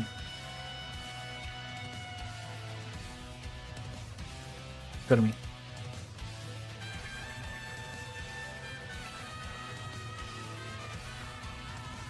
I guess what makes Kurumi really good against Kaiten is because you don't have to move your characters, or you don't have to reposition your tank like Yuka or Mine Idol to get away from the machine gun. Like Kurumi can just eat it all the way down. Sure. I mean, it's not that many of us. Maybe here? Kurumi. Maybe with the top 1000?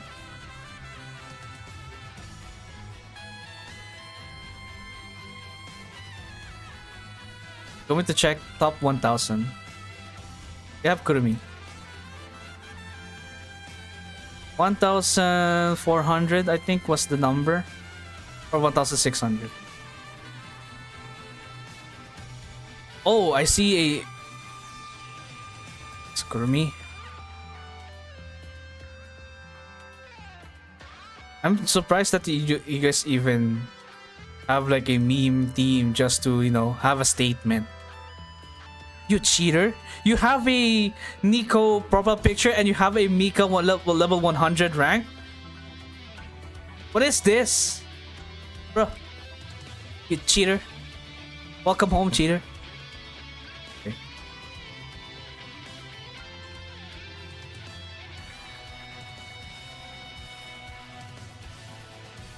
Holy shit, this might be... Oh no, they have a Kurumi.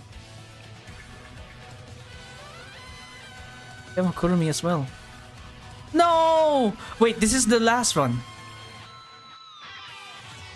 They took... it took like 20 teams. Well, 19 teams, technically. And they have a Kurumi. Oh no! Wait. This one has Kurumi.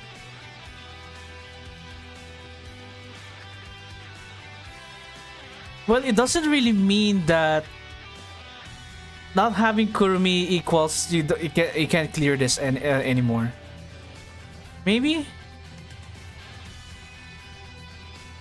Wait. This might be it.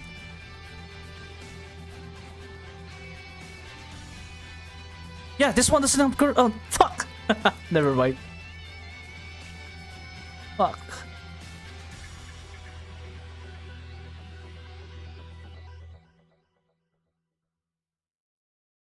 No. Why am I always miss Kurumi? Is it that like undistinguishable? There, Kurumi.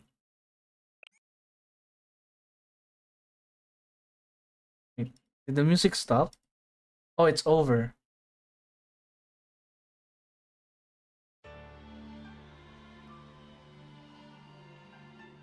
Oh, this one has copyrighted music.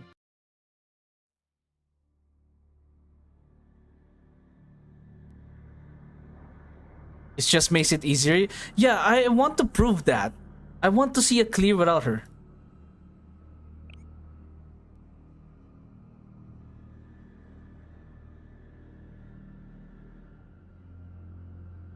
Wait.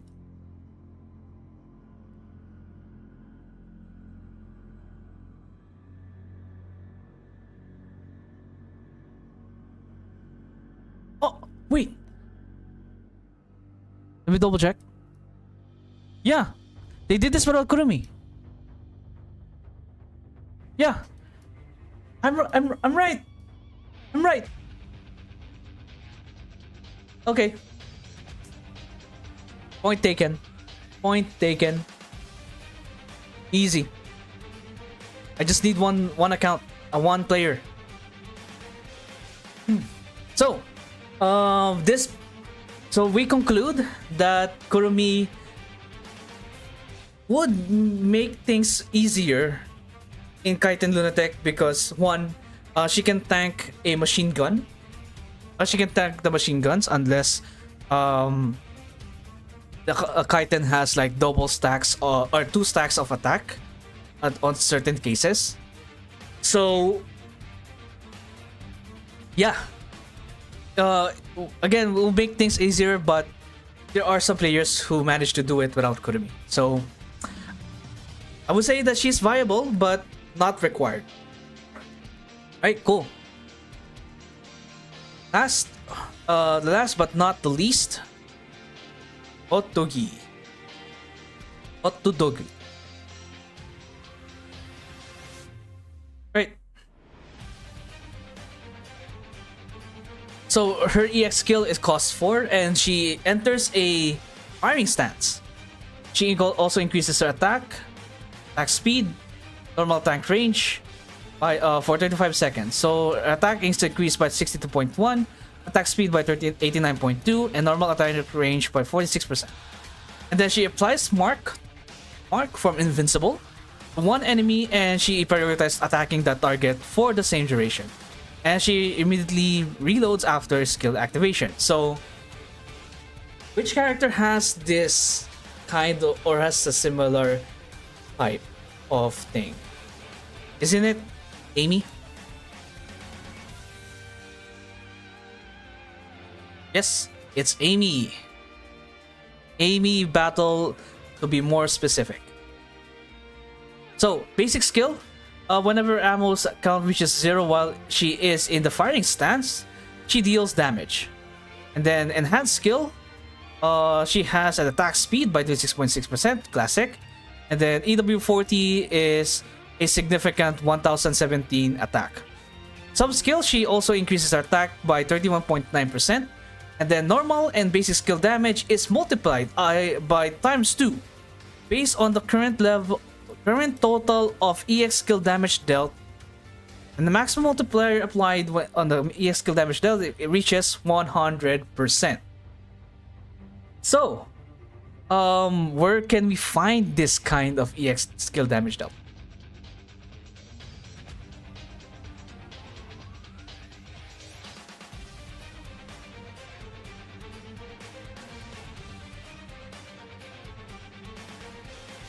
Does this stack though?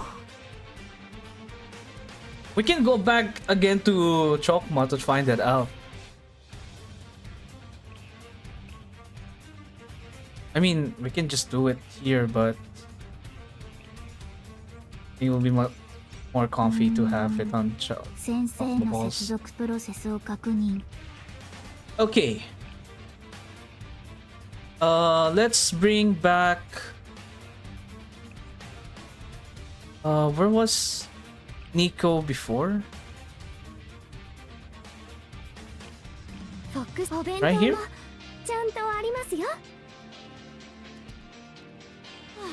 Yeah. Okay. That's... Oh, is it a stealth buff? up to 2 times 2 based on the current total of EX skill damage dealt. So the more stacks of that buff, the better? Okay. Oh yeah, we don't have to auto-gi. What? Wait, we can check that. Yeah, here.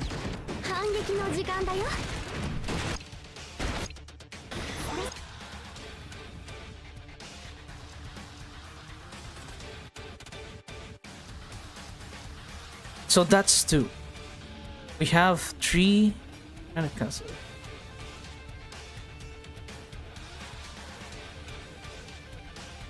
Wait, what does Nico do again? She gives also does damage. We have 3 stacks. Why is it 2?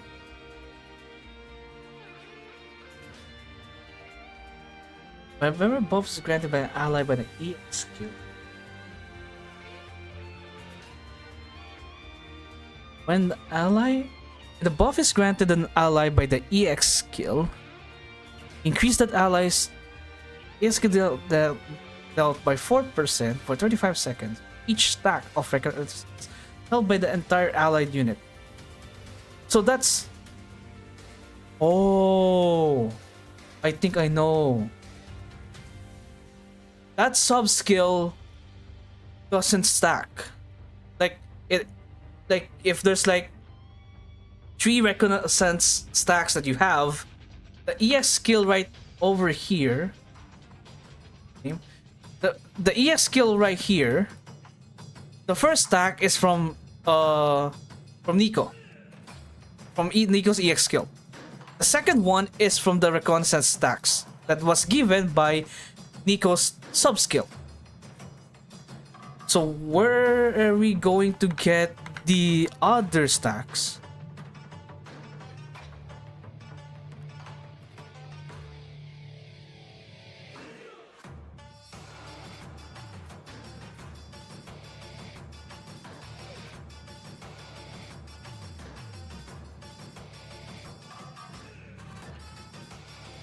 So if we can get 2 from Nico, is it for DPS?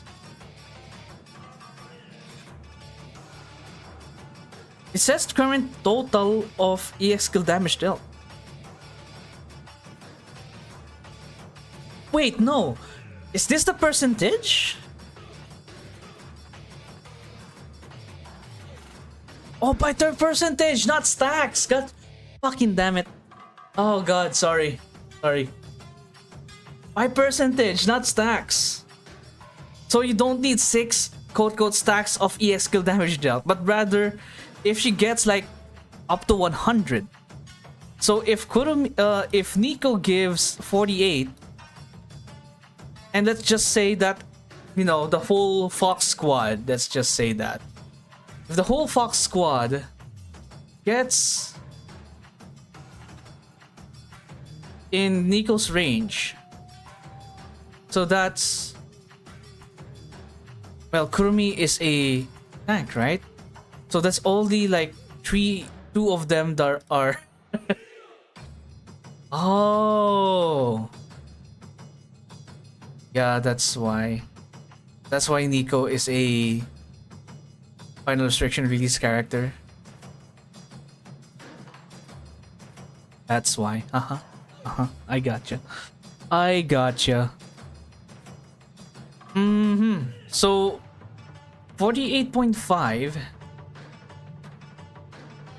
This one, let's just say that if everyone in the range gets it, let's just say let's think of a scenario. Fury of Set, right? If Fury of Set has like majority has like majority are dealers, so maybe Otogi herself, Nico, wait, if I mean Yukino should be a dealer, right? Wait, who's Yukino again? Ah, Yukino. If Yukino is a dealer, along with other characters, maybe Yoshimi Band, maybe. Who's your main DPS on? Maybe Hina Dress. If we somehow have like 4 DPSs, get 20%.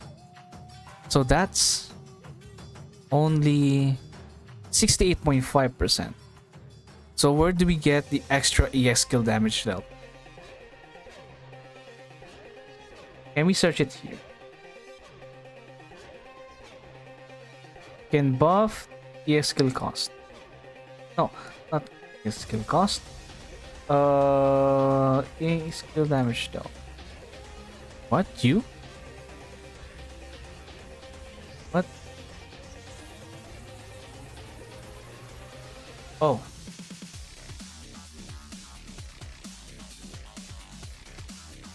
You can just keep using it?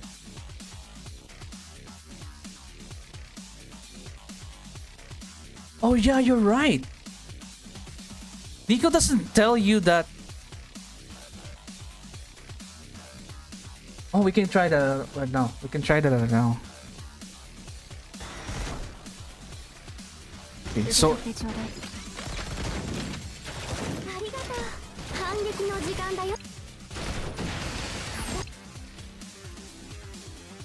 holy shit, you're right. Nico can just do it again.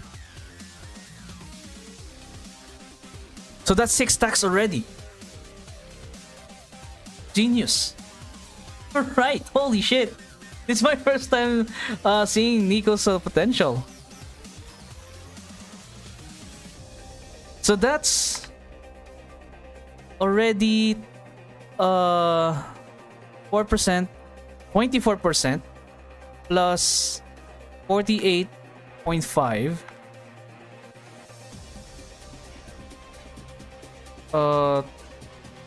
24 plus 48.5. That's 72.5% crit AX skill damage dealt. Where are the rest?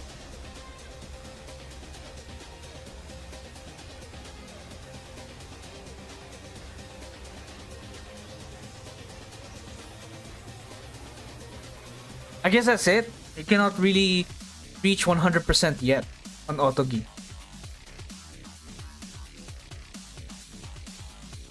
Unless if I'm completely wrong. Like, I cannot really rely on this. Who gives EX skill damage up? Besides Nico. Preferably from her, from their basic. Is there a basic skill that increases crit EX skill damage?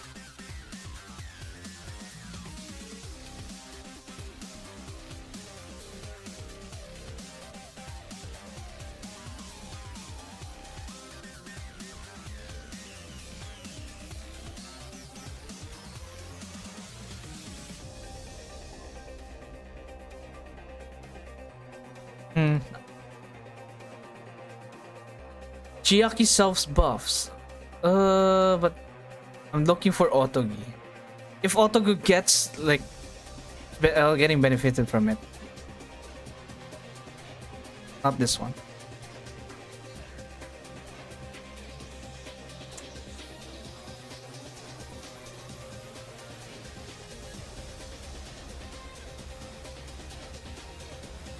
I have a feeling that there's someone here, but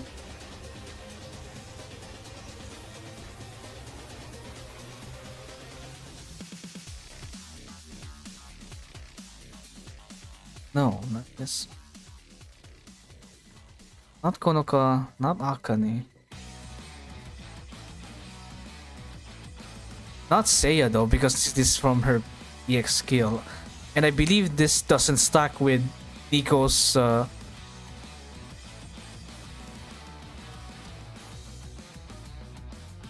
minute. 74.1.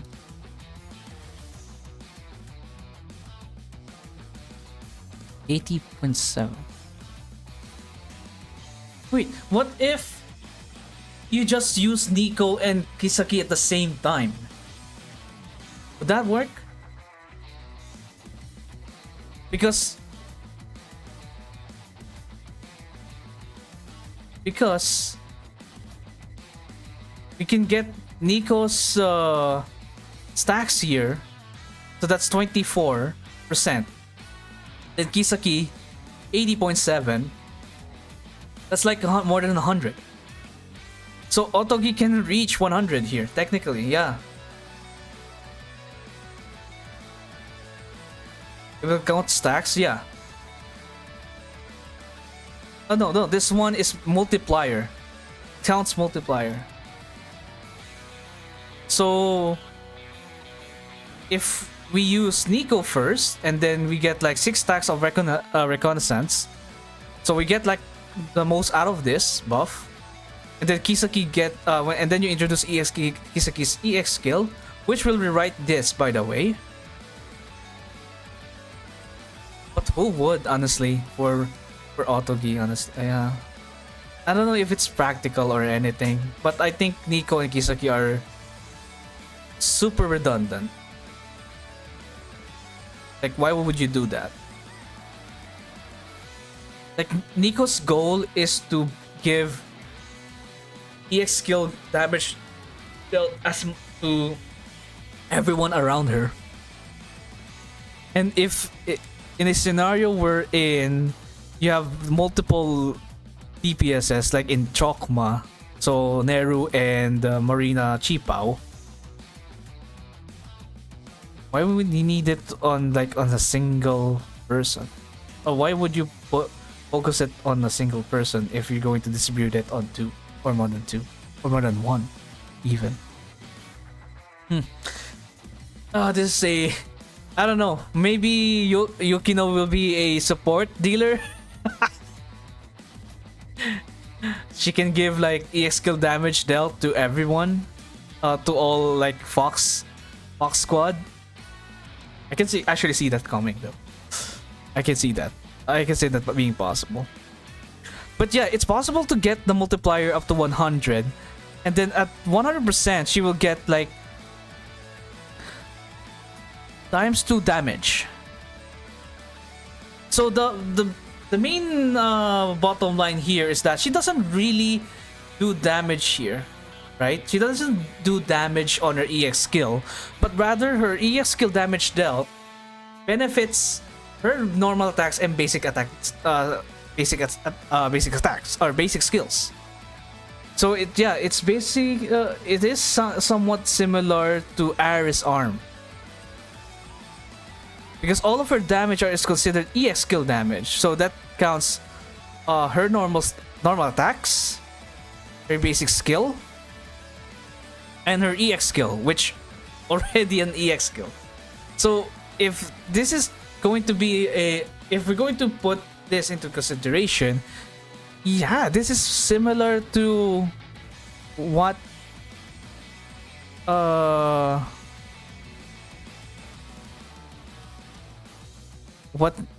Aris has, but it's not multiplicative. It's just that Aris deals EX skill damage constantly. But with Otogi, it scales based from the EX skill damage dealt. It's basically similar, not the same. They can be used with Suzumi. I think yes, because it doesn't. Well, the difference between Otogi and Aris is that Aris counts all of her attacks as EX skills, while Otogi's damage can be scaled up to ×2 based on the total percentage of EX skill damage dealt. So if you give EX skill damage dealt to someone like from Kisaki, Otogi can benefit from it, but still she can her normal attacks and basic skill are still technically the same. There's still normal attacks and basic skill. It's just that it is improved based on the total or the current total of the EX skill damage dealt. So in the case of Suzumi, that benefits or that increases the damage of normal attacks and basic skill, Otogi can benefit from it because her attacks are not technically EX skill damage. So yeah. Although yes, Aris cannot benefit from Suzumi because of this. So where we put Otogi into the list, she's viable in Kaiten. I've seen some Otogi. I've seen some players who use Otogi. She could be used in Fear of Set. 100% Fear of Set. So right now, she could be here. At the same time, she could be here. But I think it's more fitting for her, or would make sense, much sense for her to be here right now than here. All right, that'll be it for the tier list. Well, it's not technically a tier list; it's more like a list. Because it doesn't really arrange which one is more powerful or not. It's just based on where are they viable in certain situations. But yeah, this is the list of all characters from the 5th anniversary up until the first batch of the Fox Squad. So yeah, in summary, Rio and Amy are pretty much viable in Kaiten Lunatic, especially if you want to climb on high ranks, but if they are not required. Kurumi is a very good option in Kaiten Lunatic because you can tank the machine gun from the second phase or from the robot. But there are few players who managed to clear Lunatic without Kurumi. So take that information and use it on your advantage or use it on when considering pulling for Konoka or for voting or when so use that information to consider if you're going to pull for Kurumi or not. On Ghost Lunatic, obviously Aris is the best DPS there, and Kay is the best is the best support for giving out or for giving mystic effectiveness. And then Yuzu was used to support Aris because since Aris has a problem with her cost, so Yuzu has a cost reduction that would just right fit in with her needs. Himari Battle, she was widely used in Lunatic because of her piercing effectiveness. So I think she is a very low cost since she doesn't have any other she doesn't have like the requirement of getting her to EW40, maybe except if you realize or if you notice that she's not surviving well against Venus Sandstorm or Rockets. So maybe you could get her to EW30 at the very least, or make her at least at 4 stars, because at 4 stars she's like more than useful enough. Deco is currently widely used in Chokma Balls because of her burn on her basic skill and her EX skill damage dealt that she can provide to multiple units around her. So you can buff your Marina and your Neru School and deal a lot of damage. And then Toki can be used in JFDs I think that I've seen like some scenarios, or I think I've used Toki at some point in one JFD. I can't remember. But on Tiferet, maybe she can heal. Although we would prefer like an AOE heal than a single target heal. And then for the on this list, Kuyuki, Konoka, Rena, and Otogi, they can be utilized in the future, but Otogi can be used in Kaiten as, you know, as one of your DPSs. But although she's not like but there are better options, but you know, despite that, she could be utilized in the future, more specifically in Fury Offset. And then we have, unfortunately, Akane School. She, according to the calculations that they've done, well, from for my chat said, she doesn't deal as much damage as Satsuki. So that's unfortunate. Maybe we can have like a urban Gebra, maybe. I don't know. Like Gebra is attacking the city or whatnot. So maybe that would be that opportunity that where Akane might shine, because right now Gebra has only or should I say, Gebra only had like one terrain so far. So maybe Urban Tiferet, not Urban, not Tiferet. So maybe Urban Gebra would be, you know, would give her a chance, you know, to shine maybe.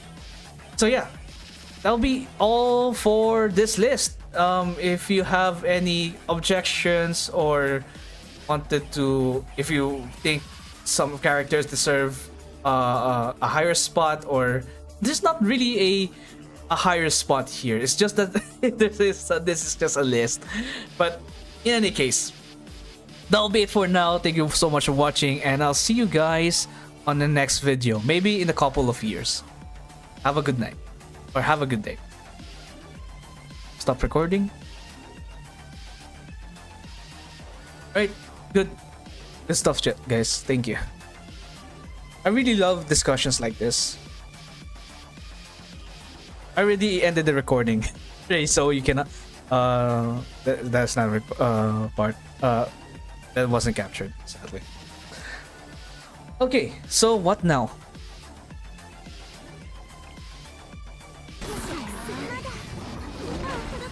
It's 11:45 p.m. I have work tomorrow, so maybe it's time to wrap up for today.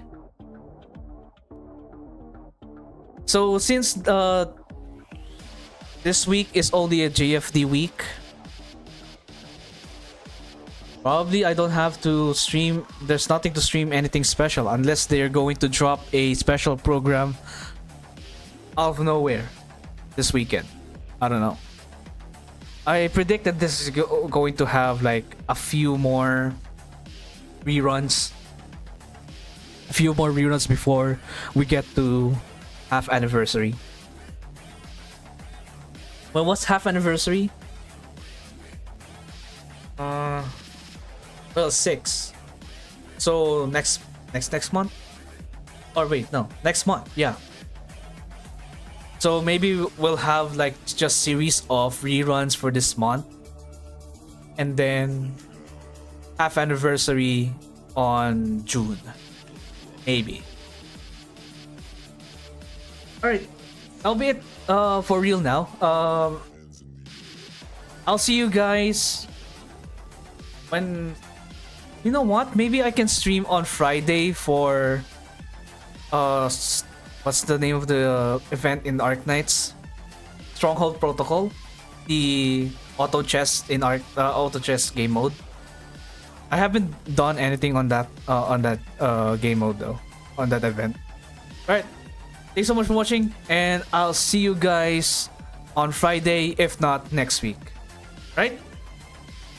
If you haven't sub or followed the stream yet, or the Twitch channel yet, go ahead and do that. Okay, bye bye. Oh wait.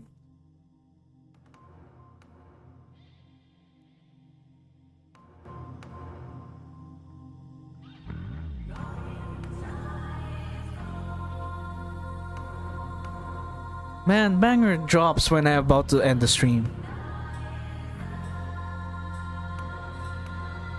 Have a good night, everyone.